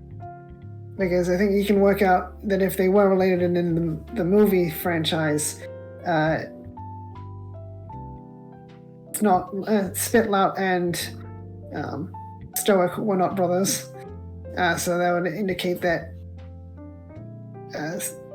Stoic married Spitlout's sister, but he did not do that. Because one of those things is the books changed. It just changed from the books. And speaking of Stoic, we do get a couple of flashbacks to younger days with Hiccup. And some of them are nice, but one of them is one of those annoying flashbacks. Like, oh yeah, this character knew this information all along. Like, Stoic knew about the hidden world the entire time. Despite in the first film, him not even knowing that the dragon nest was a thing. He just believed there had to have been a place where all the dragons nested.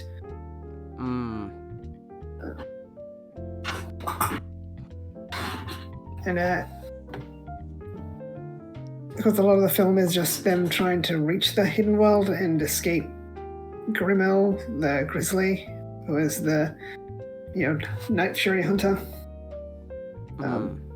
And he has more screen time than Drago from the last film. I think originally Drago was going to be the villain of this film, but they decided not to use him again. I think he did get used in the TV series instead. Huh. The thing about Grimmel is I think he was supposed to be sort of a dark mirror to Hiccup.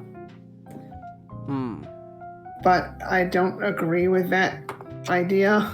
Well, it wasn't very well executed because they're viewing Hiccup too much as like a smart guy when his whole thing in the first movie was his empathy. So they sort of view like, oh, this is what Hiccup could have become if he killed Toothless. But like, I think that's really not understanding Hiccup's character from the first film. Couple of other characters, the twins. The names are so confusing. All right. Roughnut almost does nothing in the film, where she just gets captured and leads the bad guys to the Burkians for a scene. Like, up until that point, she doesn't do much, but she is pretty entertaining in that scene. And Tough Nut actually got recast. Oh. From T.J. Miller to Justin Ripple. I actually like the recast. I think it suits them better because he's older. He's pretty. I think this is his most entertaining because he's trying to mold Hiccup into proper marriage material. And there's a gag about him having a beard, but it's just his hair tied around his chin. All right.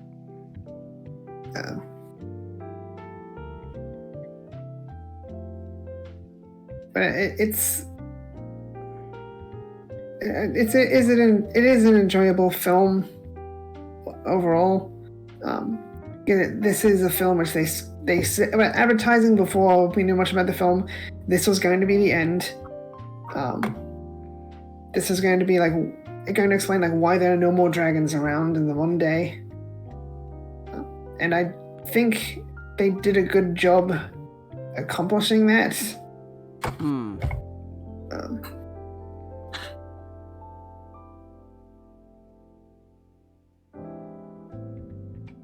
All right.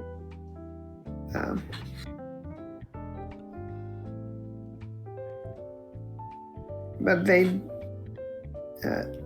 do have a plot thing of Hiccup wanting to move all the Burkians into the hidden world, but they can't because all the dragons there are pretty antagonistic towards humans. So it definitely shows cases. Sort of a thing of Hiccup wanting the world to be what he wants it to be without considering others. It kind of says that in the film. It's not thinking about what Toothless wants. But even then, it's not really what Toothless wants either. It's Toothless has to leave because it's not safe.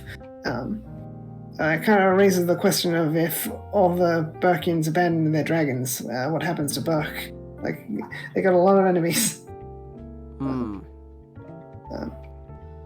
But I do like how they decide, like, okay, we're ending the series on our terms, rather than just keeping it going. Especially since, like I said, like, this isn't as strong as the first film. And looking into things, the first film was actually written and directed by Chris Sanders and Dean DeBlois, who are also the duo behind Lilo and Stitch. Now, the second and third films were only written and directed by Dean DeBlois. And I think that's why this kind of suffered in quality. Like, unlike the Kung Fu Panda films, I really don't feel like they knew what they wanted to do with these films. And the fact that, like, one half of the duo kind of stopped working on them shows like they didn't quite understand what the first film was really about. So the second and third films feel more like telling a story in the world of the first film than it is like a sort of thematically connected stories one after the other. Like Kung Fu Panda, I think, does a much better job at that. Like, you can see, like, people sort of break down, like, this Kung Fu Panda 1 is about this aspect of Po, the second one is about this aspect, and the third one is about this aspect. The first film of How to Train Your Dragon is sort of about empathy and understanding. The second film is just about, people abuse dragons. And the third one is, people really abuse dragons. So it leans into that aspect more heavily than the second. Alright.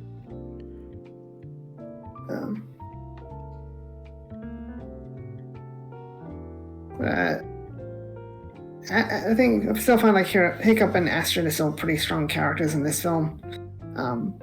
But again, the villain's not the greatest. Because he's kind of just like, he lives for the hunt sort of character. Doesn't have much more depth beyond that.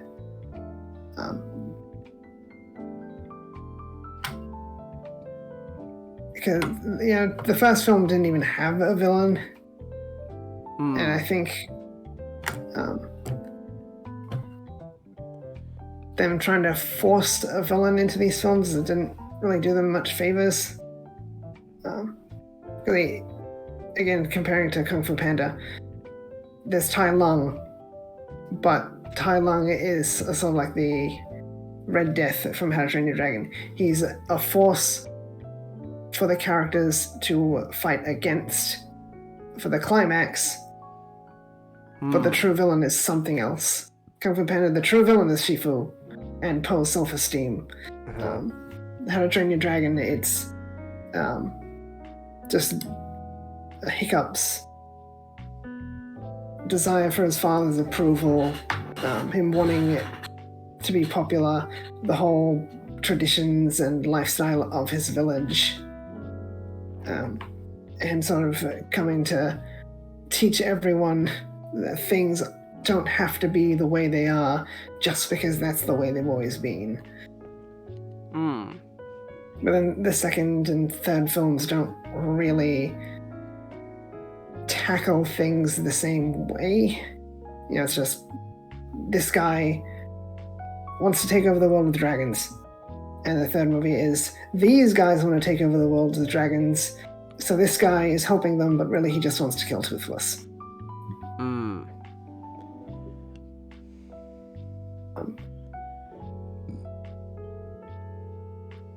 And this, even with that, there isn't really that personal relationship between Hiccup and the villain in the second or third films, where it's like, hey, you come after my dragon, you know, I'm gonna come for you. Hmm.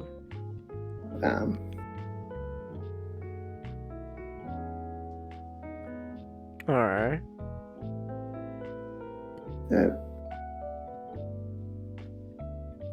Also, Eret is very overlooked in this film. Ah. Yeah. He does next to nothing, which is a shame because he was only introduced in the last film. Mm-hmm. There are things like the warlords, so they say like they aren't characters. They're kind of just introduced. Like it does feel like a lot of stuff was thrown together to make this make the ending more of a necessity. They sort of described Spider-Man No Way Home as like a movie written with the ending in mind. Like they wrote the whole movie around an ending. I don't think that's as severely a problem with this film, but there are things you can point to, like, okay, they did this, so it would lead to this, which would lead to this, rather than starting from a beginning and then working your way from there. That's what the first film felt more like. It's like, okay, a kid Fucking awesome. Nah. doesn't. Let me see.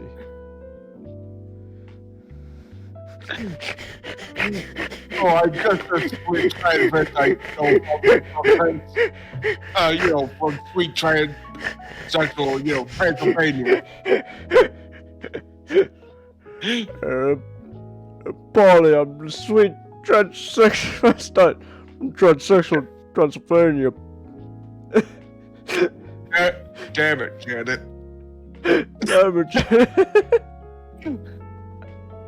Yo, in 7 days, I'm gonna make you a man. Oh, that's great. Not. I'm sorry. Should you continue? Like the first film, sort of feels like they had a premise and they wrote from the premise. It's like a kid wants to kill dragons, but he's not really that good at it. And then when he has the opportunity, he can't do it. Like, okay, where do things go from there?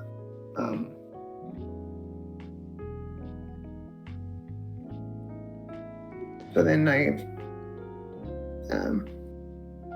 so yeah, overall, I do enjoy the trilogy.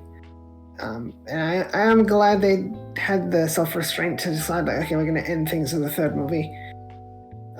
And there were talks of, like, maybe a fourth movie happening, but that was years ago, so, like, I don't think it's ever going to happen. And hopefully it doesn't. Like, I'm excited.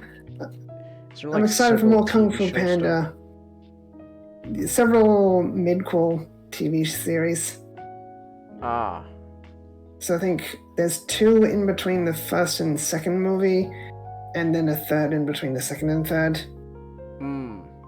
So they sort of explain, like, okay, here's how Hiccup got his wingsuit and whatnot, and it explores a lot of the dragons from the Book of Dragons, and fleshes out the world a lot more.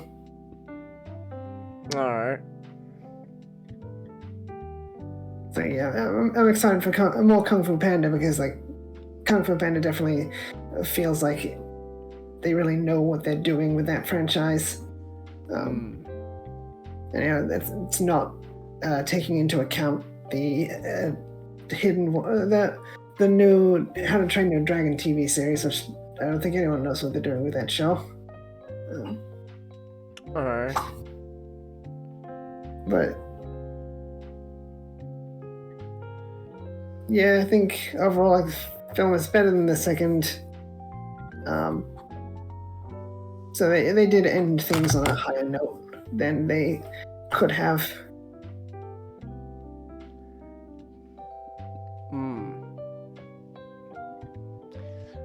Alright.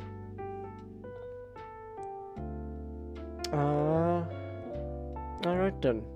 Oh, give me a second.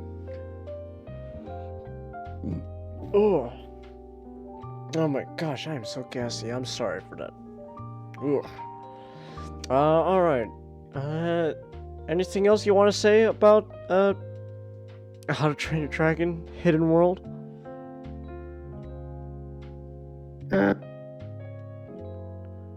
All right then. Kind of wish there was a bit more focus on more new dragons. Because a lot of the dragons that appear are mostly just ones from the last movie. Okay. I'm more fond of the dragons introduced in the first movie than the second. All right then. But the TV series has a lot of new dragons, and that's pretty neat. Okay. All right then. Yes, Chelsea. We know you're still here. Thank you for that very much, Chelsea. Okay. Are you though, Chelsea? Are you really still here? All right.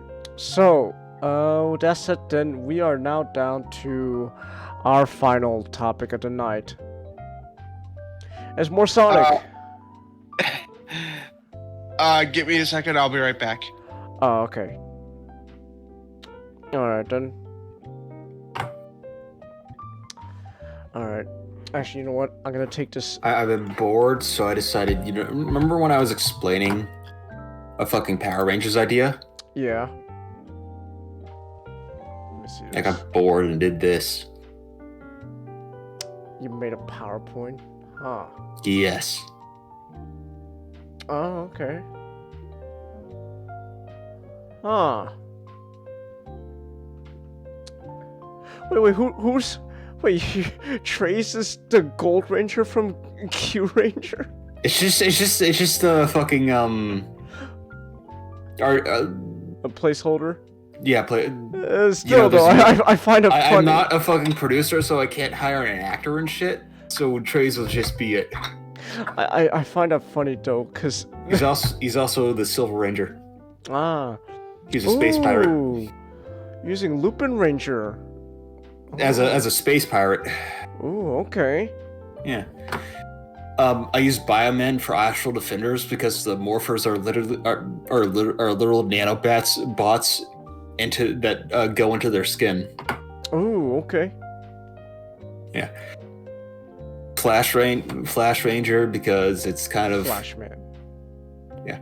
Also got the son of Weston Jin. Ah. Just so goes a Quantum Ranger. Quantum Ranger. Oh, okay. Yeah. Oh, neat. Alright, then. I'll do a whole fucking thing for this. Okay, sure. When I'm bored of doing this. Alright. Okay, then. Yeah, Sonic merch. I know, Chelsea. But we gotta still wait for Nick to come back.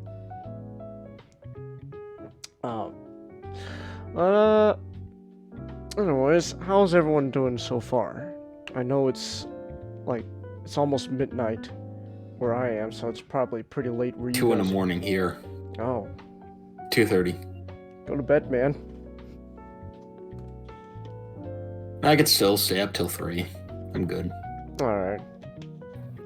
Ooh. There's an angel from Evangelion appearing in Ghost Game next week, and no one's talking about it. Oh yeah, I saw you post about that.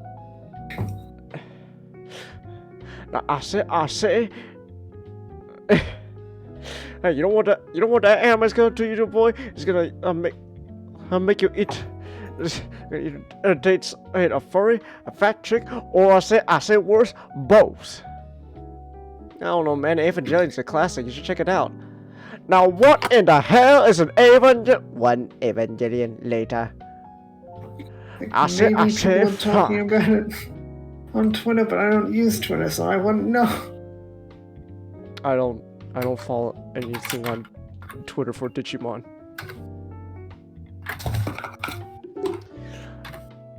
This is what you've been waiting for, Chelsea. SGD is looking at you in shame, Changus. Oh, I'm sorry. But not really. I don't either, so who cares? I mean, I wouldn't follow any Digimon stuff on Twitter either. Ah. Alright. Actually, while Nick's gone, I can actually use the restroom myself real quick. He uses our mouse. Alright. I guess this is just a bathroom break in general. Alright, we'll be back. Let me use the restroom.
So Chelsea, do you think the big ball is going to be a Digimon, or is there going to be something inside the ball?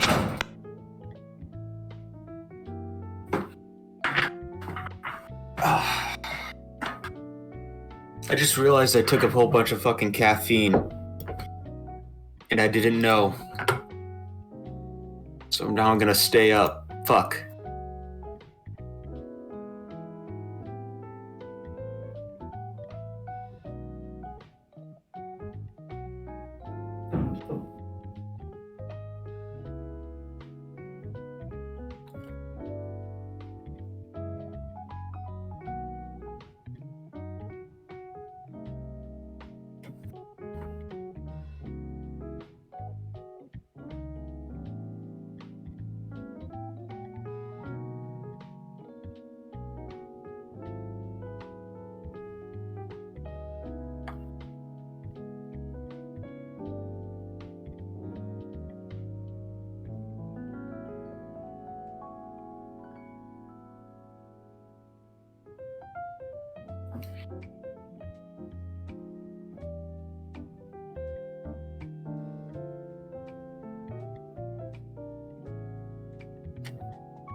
And I'm back. Alright. I had to step out a bit too. Are you? I'm back. Sorry. Ah. Oh, looks like Nick's still not here, actually. I'm here. Oh, you are? Oh. In fact, I got back as soon as you guys were about to leave for a break. Oh, I'm sorry, Nick. Alright then. Okay, everyone's back then. I think. I don't know. Okay, so, we're down to our last topic of the night, and it's more Sonic. So, what's this? So you want to talk about Sonic merch? More like Chelsea asked me to do it, and I decided, okay, you're welcome, Okay. Chelsea. There you go, Chelsea. All right. So what do you have in mind? That's kind of the hard thing. I guess one of the things I can talk about is the Sonic comics. All right. And that Sonic has a shit ton of them.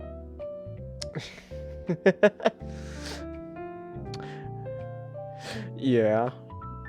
Was It's a lot. With varying degrees of quality. Well, I mean, as long as you're reading something by Ian Flynn, then you're good to go. Now, if it's something by him, then You're in wild territory here. it's like the Wild West. All right. So Ah, the gamer subs that I take, I usually is caffeine free, okay. and then I got these little packets for like free stuff that like fill up like one drink. I did not realize they were that they were not caffeine free. They had caffeine until just now, and I took one just like an hour or two ago. Oh. So I was wondering why my heart was pounding so much. Oh my But I goodness. don't. No, I mean like it's not like bad, but it's just like it's a metaphor for like I have the urge to hit a lion in the face. I didn't. I'm gonna be staying up for a bit because I took fucking caffeine on accident. Ah. Actually, give me a second. I'll be right back again. Oh, okay. All right. Oh, waiting for Nick again. I think like Magic took caffeine by accident. He's like, why can I taste colors? Why can I taste colors? I don't get that. Where's that from? I made it up. It's like My Okay. sources, I made it a fuck up. it's because I heard of a funny stand-up act once where it's like actors who pretend to be on a drug trip. Actually, not your mic sounds a little distant. Oh, okay. There we go. Yeah, it's like it's actors who pretend to be on a drug trip. It's like in movies, it's like the comic. Yeah, well, I forgot what his name was. It was like he just goes through this entire bit where he's like he pretends he's on acid, and he's like, oh, he just start outrageously saying, I can see all. I can see all the shades of purple, and I can taste the colors.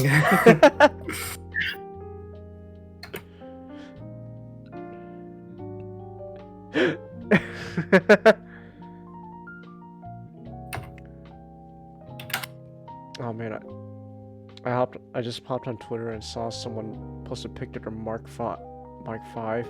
I'm just remembering. Oh yeah, I still need to build that. That's my birthday present. I still need to build a Mark 5. So it's staring at me. Menacingly. Yeah, I need to build that sometime soon. Alright. Oh man. Man, Nick's taking a while. Probably something came up. I imagine you build Mark 5 and then you get a Doben Wolf and you keep that where the Mark 5 is. It's like there. Yeah. Nick's just gonna start talking and reveal he's been here the whole time. SGD, can you not reveal my fucking plans?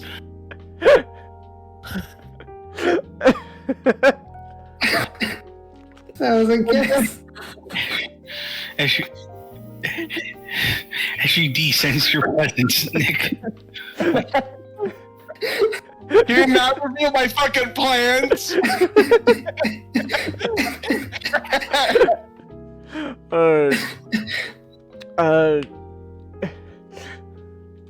Anyways, where were we though? So, Sonic Comics. Varying degrees of quality, and if you're American, you usually have either the Archie comics, which are no longer in production, or the current IDW comics. And, I heard IDW is actually pretty good. yeah, they're actually no longer held by Ian Flynn, because, you know, he's got bigger stuff. Right. Because he moved on to the games. Good for him. Yeah. It's actually being now written by someone named Evan Stanley, and let's just say she went from a Sonic fan to actually a Sonic, like, flat out working on an official Sonic product. Oh, So- nice. So she herself is living the dream. Nice. Alright. And I guess another thing I can mention is if you don't live in the US, there's a manga if you're Japan, although that's pretty obscure. However, there was the UK comic. Oh. Rambles was a warlord in that one. Okay. like I think he was like a 100-year-old warlord that lost his memory. Oh, so he was just a Morton Joe. So what's funny is that the UK comics are kind of a deep dive themselves. Yeah, I don't think they're as what the fuck as some of the Archie stuff. Oh, okay. I guess the closest thing you get is that Amy came out as a lesbian. Granted, that's in the official, the official unofficial fan continuation. However, that issue was also co-written by one of the original writers. So take that as you will. Alright. I guess I could also mention Archie Sonic Online, which is actually a continuation of the Archie comics, but before the reboot. Oh. So Sally is still a nudist in this, Oh. as I like to call it. That's before they forced her to wear pants. Before they forced her to wear pants. Alright.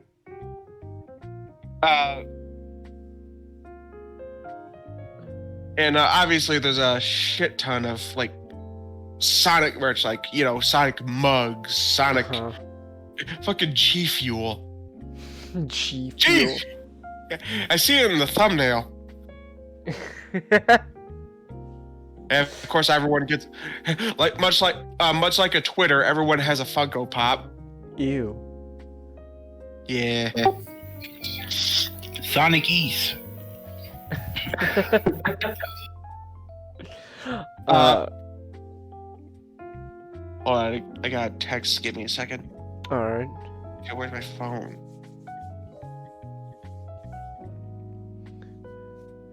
And the quest for his phone continues.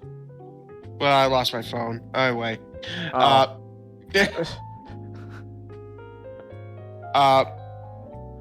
guess one of the things I'm pretty sure what made Chelsea want me to talk about this was the action figures. Oh, that's right. And I guess I got. There's a bit of a timeline with this. Oh, okay. It all starts with a toy company called Brosaurus. Hmm. I imagine there were some action figures for the classic era, but they really wanted All Out for when Sonic jumped to 3D with Sonic Adventure. Hmm. So Sega commissioned a toy company called Brosaurus to make action figures for them. Oh, nice. Yeah, got a little bit of a, I like to call early installment weirdness to them, Okay. as you can see in the. Let me see. Whoa. Oh, hold up. Hold the fort. Okay. Well, that is a sight. So they're actually not based off the game models, as they're actually based off the artwork, Hmm. explaining why they look like that. Yeah. Okay. Huh. Oh, here's another Sonic. Yeah. Ooh. These look pretty rough. I'd say the one that looks the most accurate is the Uh-huh. is this guy.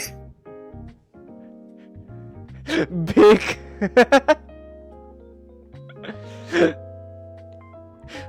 Froggy?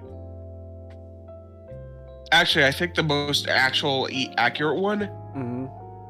is Gamma. Oh, let me see him. By the way, this is our only Gamma figure. Wow. Oh. That's actually not that bad. Yeah. Amy looks... Something about Amy, though. Her eyes. Hypnotic.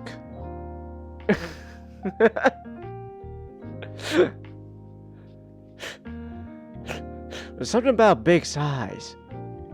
Hypnotic. Almost entirely black.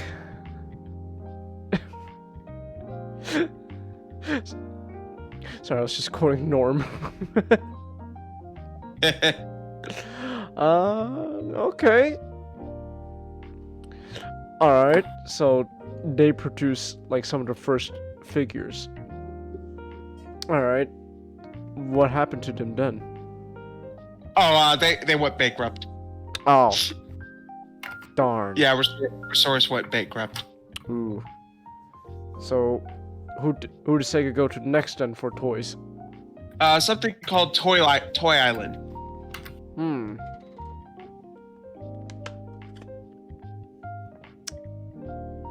Well, they didn't fix it much.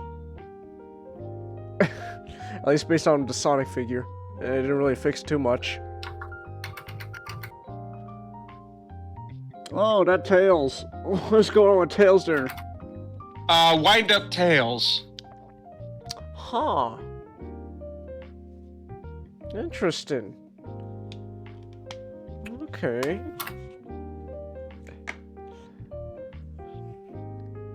Knuckles. Okay, Knuckles isn't too bad. Man, it seems like Big's the luckiest out of all of them.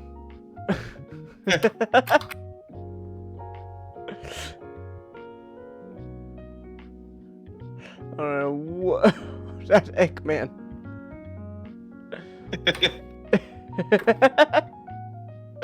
Is he even wearing glasses? I don't know. Oh, why are his eyes so far apart?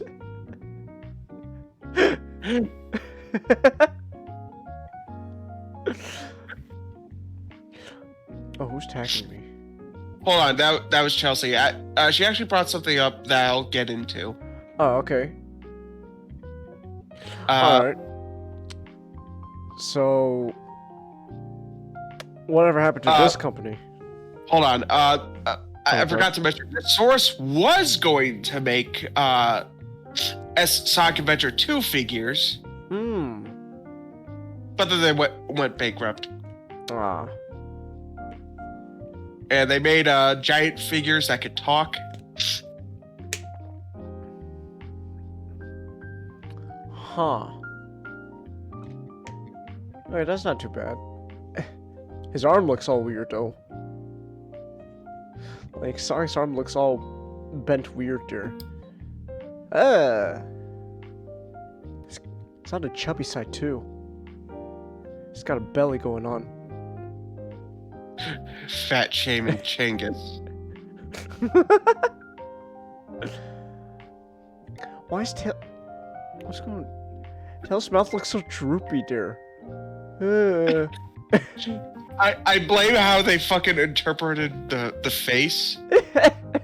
They interpreted the mouth on the side as like drooping, just.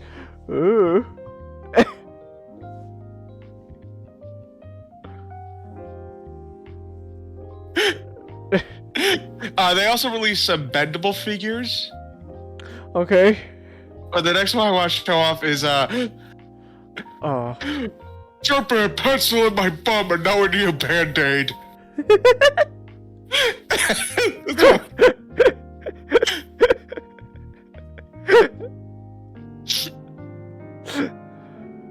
Okay.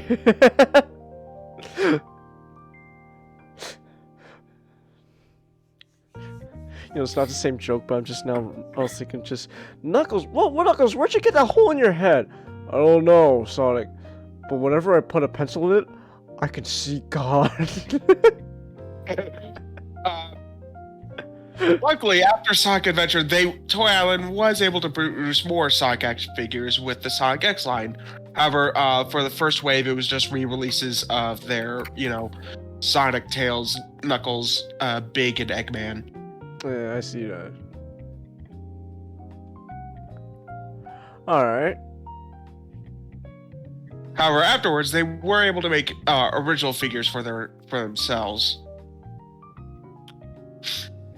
Wish I could get better photos, but this is the best they're giving me. This is the best you got. Get our first Shadow. Well, based on Sonic already, I could tell they improved something. It's the eyes. Yeah. Ooh, that's a tiny shadow.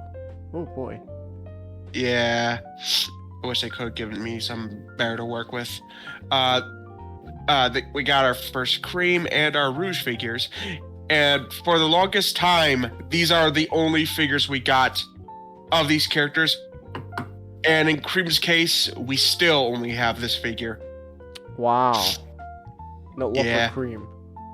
Oh, well, see, and now I see why, because there's a Chow there. And it's not Oma Chow, but it's close enough. So that's why they don't reproduce it. Actually, Chingus, everyone loves the Chow Garden. Really? It's just Omo Chow we hate. It's just only Oma Chow. Only Omo Chow. Oh. Only him. And for some reason, they decided to think it'd be a good idea to make a figure of Chris Thorndike. I'm sure he sold well. No. Real quick though, I do want to mention that I will give props to them for giving Rouge a noticeable bust.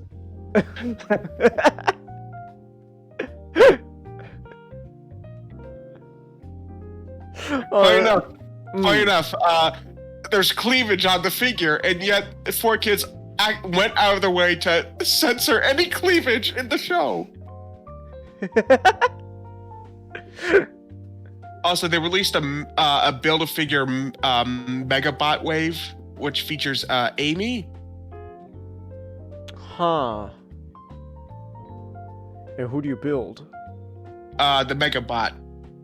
Ah. I haven't seen that from Sonic X. It's one of Eggman's robots it's one of his Monster of the Week robots. Ah, okay. Okay, we got Tails. We got Tails there.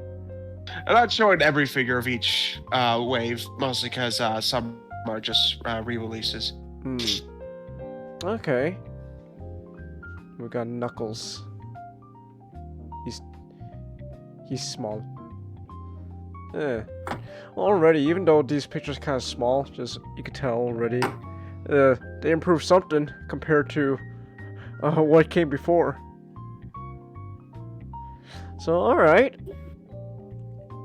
And then, so would these guys go on to produce stuff for Adventure 2? No, they Adventure 2 was already passed. Oh, okay. And then we got the Space Fighter line, where it's just Sonic, Tails, Knuckles, and Shadow in armor. Alright, I'll show the Sonic one.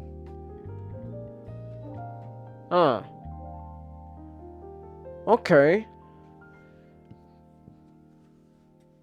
And they repainted that with for Shadow. Metal Force. Ah. And here we actually got the first superposers, which is basically over 20 points of articulation. Whoa, 20 points of articulation! No way. Yeah, way. We got Shadow here.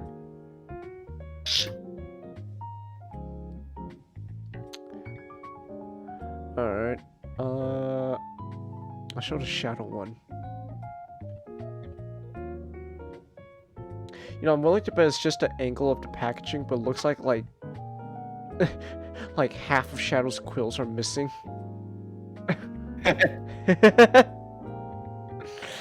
Okay. To be fair, considering in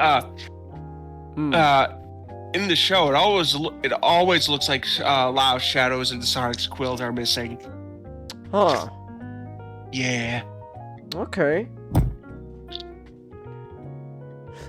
Chelsea says Shadow got fashion. That's not how you spell fashion. Alright. So, And oh no, good. what were you gonna say? No, I was just gonna ask what came afterwards. Oh, they went bankrupt. I'm noticing a pattern here. Okay. After that was Jazzwares. Alright. So when And did they they go started- bankrupt? First of all, they started out by re-releasing the Toy Island Sonic, Tails, and Knuckles, Okay. and they re-released the Superposers, Alright. and they even gave us 2 new ones initially. Ooh, okay.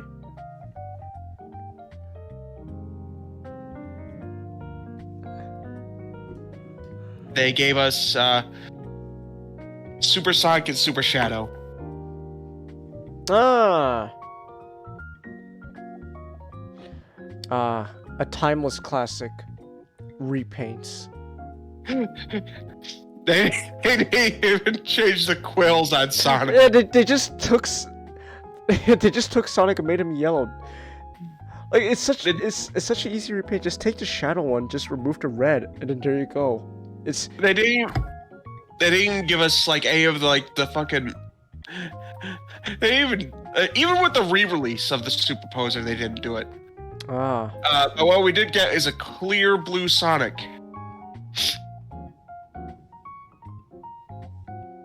Huh. Well, I ain't buying that. Also, just the Super Shadow and Super Sonic figures, though. Just looking at the labels. Toys R Us. Oh man. I wish you were still here, Toys R Us. Why do you have to be only in Canada now? Actually, they Toys R Us was like these this where you could actually find all the Sonic stuff. Oh, and we actually did finally get a Superposer of Super Sonic that actually looked like him. Ooh, okay. And we also did get Knuckles, Tails, and Silver. Oh, alright. Ah, so this is when 06 came out. All right. Actually, they got the line after 06. Oh, I'm just seeing the the artwork they use is like, oh, and you mentioned silver, so like, oh, so it's 06. Well, they released figures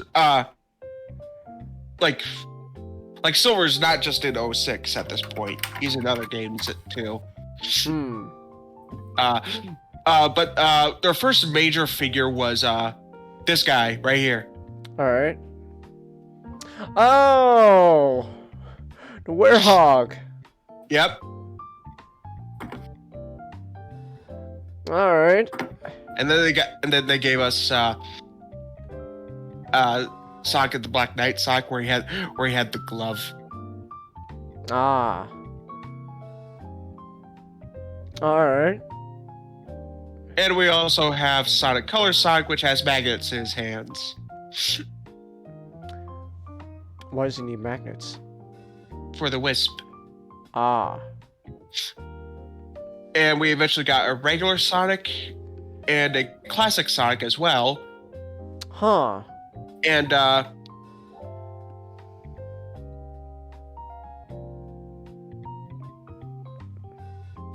this 2-pack right here. Ah. Yep. Is for generations. Yep. All right. Okay. Well, you can see over time they are improving. That's definitely improvement over what like the first stuff. Oh, we got more Black Knight. Yeah. Long after the game was released. Oh, there he is with the armor and Excalibur. All right. I don't remember Silver Peak in the Black Knight. He's in the multiplayer. Ah. And that was their 5-inch. Huh. And their 3 3/4 inch line Mhm. was their most popular. Huh. You got Sonic with Caliburn. There were 2 releases of Tails. Mhm. Because the second release actually has rotating tails. Huh. Okay. Sonic the Werehog, Shadow the Hedgehog, Silver, Knuckles, Amy, Metal Sonic, Translucent SBO, Hmm. Sonic Rider Sonic, Jet the Hawk, as well as Sonic Rider's Tails, Knuckles, Wave, and Storm. Why can't I move my eyes? Eyes. Why am Like I a Slim Slack. listen to turn Turn on dialogue. It's just the end. Hatsune Miku. Their figures actually really peaked with Sonic Generations Hmm. because they released a bunch of basically a bunch of figures like Classic Sonic and a not just you got a regular figure but also a Badnik too. Hmm. And for you got Classic Sonic, Tails, Sonic, Shadow with a mono beetle, Sonic with the bigger tail, Classic Tails with the grabber, Hmm. Knuckles and Egg Pod, Silver and Iblis Biter, Tails and Sandworm. I should not have tasted getting that fucking caffeine. Fuck.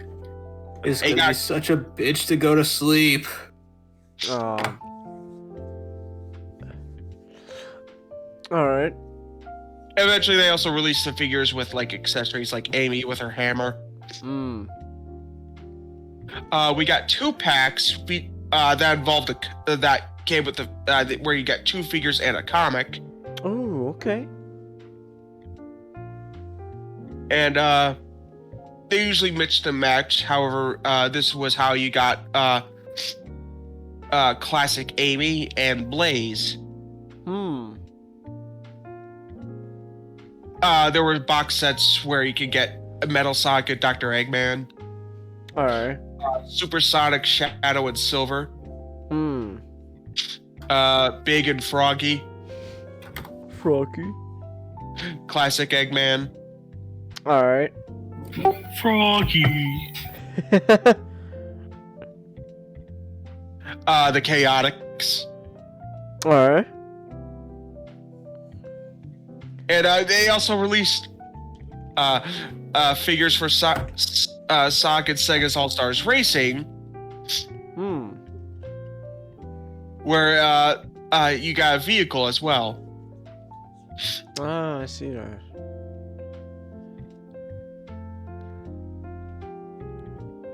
We were going to get a Shadow and Rouge 2-pack and a Classic Knuckles figure, Hmm. but Let me guess. no, those got canceled. We got these things called I have no idea what they're called, but they're called Juvie. Okay. Well, what is that? Why is Sonic wearing blue jeans? I don't know, but you got 10-inch Metal Sonic, Sonic, and Classic Sonic, What is this Eh. monstrosity? and Jazzwares also released a couple plushies. Ah. What are these proportions, though? I don't like it. I don't like it. Yeah, they're weird. I don't like them. I don't like it. Get my. Alright. Anyway, Jazzwares didn't get aren't bankrupt. They're actually still making figures today. Oh. So what happened? It's just that they lost the license. Ah. So who does Sega turn to then? Tomy, Oh. which they've worked with before Really? on some smaller stuff, but nothing like major big line Hmm. stuff. Okay.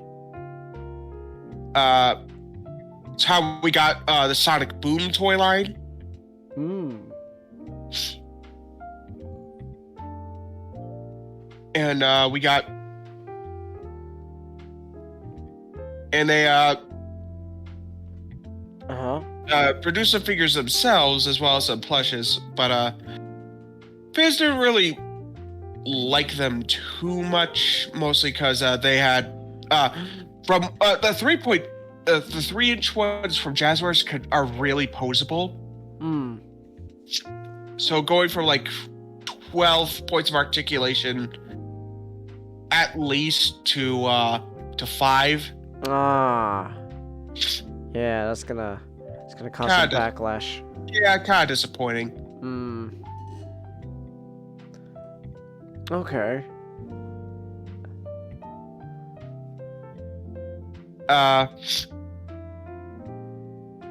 After that, we currently have Jack Pacific, and they are currently making toys Alright. with they made figures for the for obviously the current line and as well as the Sonic movies. Nice. They started off with bendy figures for Sonic, like the games, which Huh. okay. They were fine, Mm-hmm. but then we got actual like posable figures with like joints and stuff like that. So I gotta say this. One thing the Toei figures did have were proportions. Alright. Because with the gang, like in Jazzwares, some of the proportions would be kind of off. Hmm. Because there was because they had to fit how to like the usual like base model of like articulation into it. Okay. This, however, they managed to get all the right like stuff. Hmm. They managed to get both articulation and proportions. Nice. Alright. And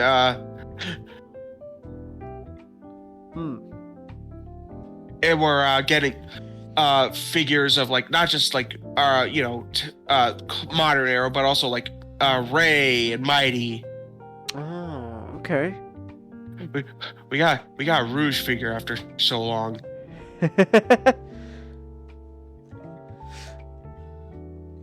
Alright.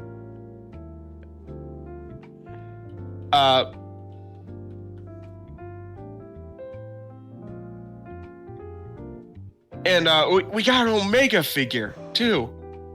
Oh, nice.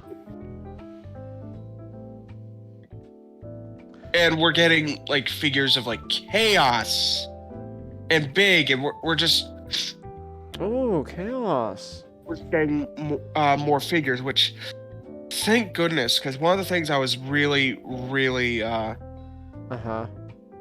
worried about is because with the fit lines, there's obviously like you gotta have your everyone's gotta start out with Sonic, Tails, Knuckles, and Eggman, stuff like that. Like that's the line you always have to start with, the lineup. Because of that, every time there's they go into a new license, they have to start over. But by that point, everyone's kind of already got those figures.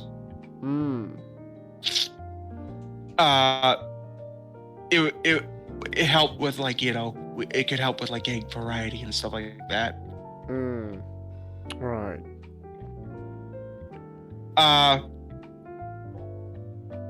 We also got I've just gotta link you this Okay. page just so because it'd be easier.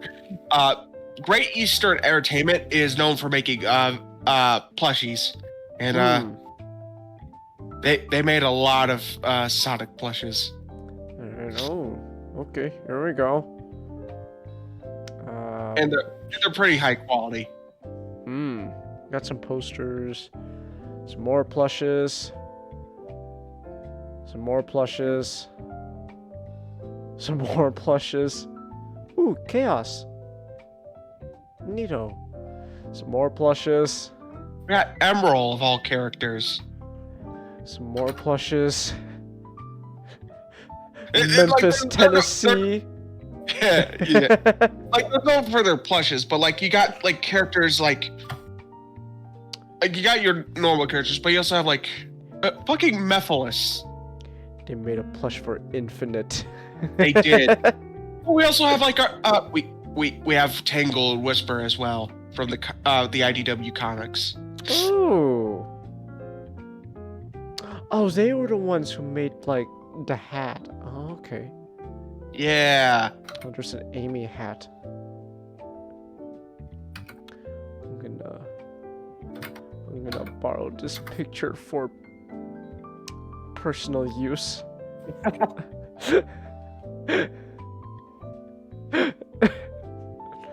Alright. We got some more. We got some mugs, some keychains, some wall scrolls. You can cosplay as Sonic. You got buttons, pillows, bottles, bags. Oh my goodness, this is too much. Phone cases, wallets. Oh man, I can't wait to impress all the ladies when I whip out my Sonic the Hedgehog wallet. I pull out my Sonic the Hedgehog credit card. That's right, ladies. This is how you know I made it big time. I got a Sonic the Hedgehog credit card. Also, back in the 90s, there was a place called Sega World Sydney. Yeah, Sega had their own amusement park. Guess who was the mascot? Well, funny enough, I don't know. during this time, they were also, it wasn't just like Sonic they were advertising. Obviously, it was Sonic. But they were also advertising Sally of all characters. This was back before Sega hated any mention of the Freedom Fighters. Oh. And we even got like plushes of we got a plush of world's sexiest animated fat man. Oh, that Eggman plush. Oh, that's the stuff from Nightmare Stir. I like how they try to capture like the large like dark outlines Yeah. of his eyes, and it just goes across as him wearing a mask. I also find it funny how the mustache just kind of comes off as like these weird side beards. And then we got Sally. Oh man, that Tails plush though. Something doesn't look right about it. They even had a statue at the front of Sega World Sydney. Huh. No kid. Oh good, Sonic's protecting the kid from Sally. Get away from her kid. She's an exhibitionist. Okay, that would make Sonic an expeditionist. He's safe neither way. Anyway, these are what the statues are now.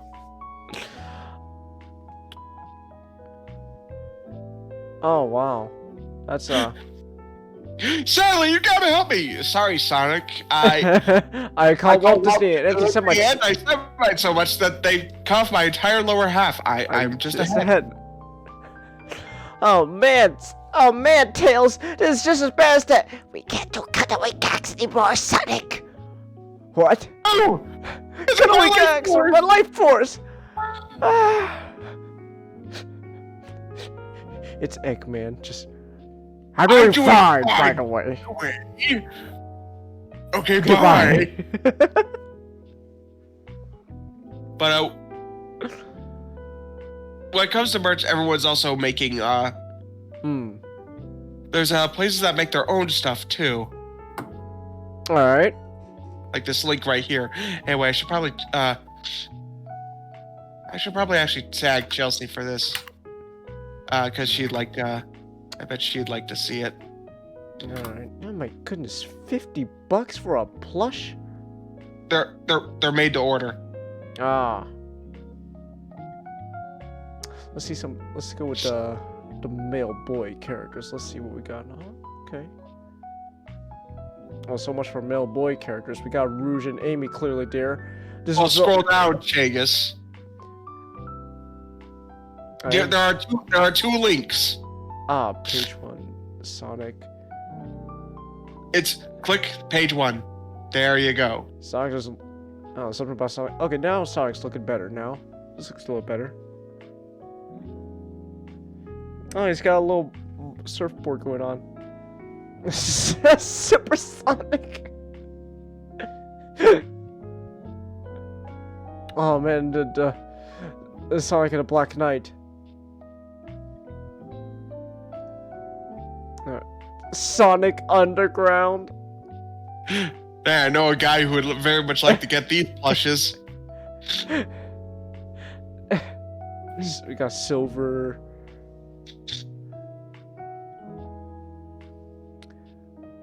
Hyper Shattuck? Remember from the Nazo short? Oh, that's right. Okay, here's Shadow. Oh, Shadow, what's going on here, buddy? You don't look too well. I'm moody. Oh, Scourge. Wait, why does...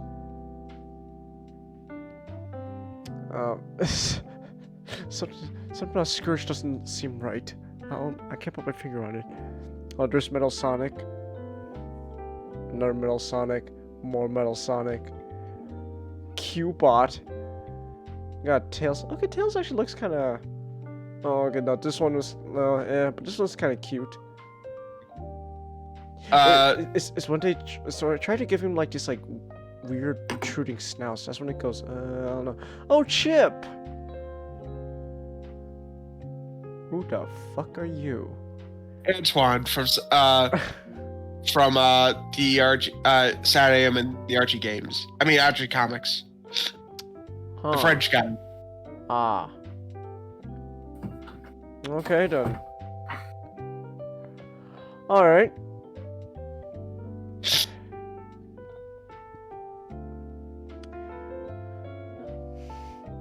Hold on, let me show this picture and not post it.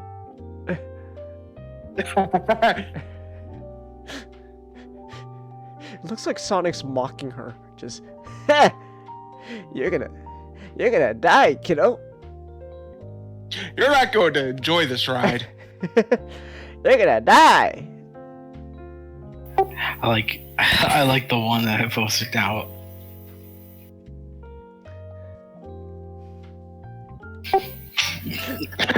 Oh man, all these shadows in one timeline. It doesn't make any sense. Oh, anything makes sense in the Shadowverse. That's a stupid name.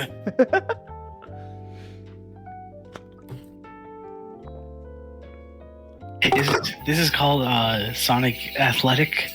It's a arcade game you can play. Joyopolis. Huh. Is where it's like, oh yeah, you get to. As far as I know, it's really just track and field, but with Sonic characters. So you're on treadmills, and what that controls how fast the Sonic characters run? Yes. Huh. Interesting. I wish I can go to like Joyopolis because there's a lot of really cool games Sega just created. What do you call it, for the arcade. And it makes me really sad that they're thinking about leaving the arcade scene. Ah. I'm like, no, don't. Like, you're an institution. You can't. Yeah. Man, that's kind of a bummer. I think here that like arcades are like becoming a thing of the past. That sucks to hear.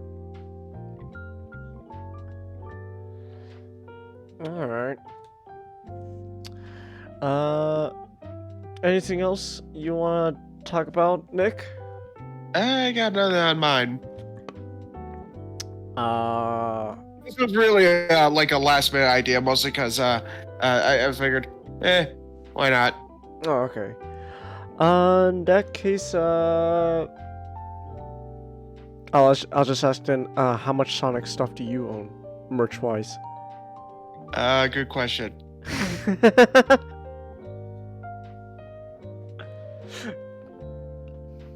Not as much as I thought I would. Huh. Okay. Ooh. Oh, excuse me. Oh, I am still gassy. What the hell? That Chinese food is not leaving my system anytime soon. But alright then. I guess with that said then, that's it. That's the show. I'm still showing Sonic stuff. Alright, there we go. But okay, so yeah, that was the show. Chelsea says thanks for the stream. No problem, Chelsea. It is past 12 where I am, so yeah. Alright then. So yeah, that's I don't really know what else to say. That's the show. Sorry about the little hiccup we had earlier. I don't know what happened. Just all of a sudden, just the connection of the stream just went, which is weird because I ran a stress test earlier. So I don't know. Hopefully things are gonna be okay by. I mean, I guess technically later tonight, but tomorrow night, which is Sonic Sundays. Hey, when you look at that, we ended the night on Sonic, and we're gonna continue tomorrow night with more Sonic. Yay! Yay! You must be very happy, Nick. Yay! So yeah, so tomorrow will be Sonic Sundays. We're gonna continue Sonic Generations. Hopefully everything goes well, because the last time, for some reason, when I played Sonic Generations, it just decided to crash, like, everything. I don't know why. I don't know. I'm gonna be honest, Nick. It's not that I don't enjoy Sonic Generations. It's just, I don't know. I feel like ever since I got Sonic Generations, I've been having issues. I don't know. I feel like that I feel like that game's James, this is why we need to talk about mods. You're not thinking. You're right now. You're thinking without portals. You need to start thinking with portals. Okay. Okay. All right then. So, yeah. So, I don't know. Maybe the game's cursed on me or not. But, so tomorrow we're gonna continue Sonic Generations. Hopefully everything goes well. And, yeah. So, that's it. Only thing left to say is, hold on. First I gotta turn off the rotate free chest. We don't need you anymore. Only thing left to say, I guess, then is, this stream was dedicated to our Reformed Orthodox Rabbi Bill Clinton.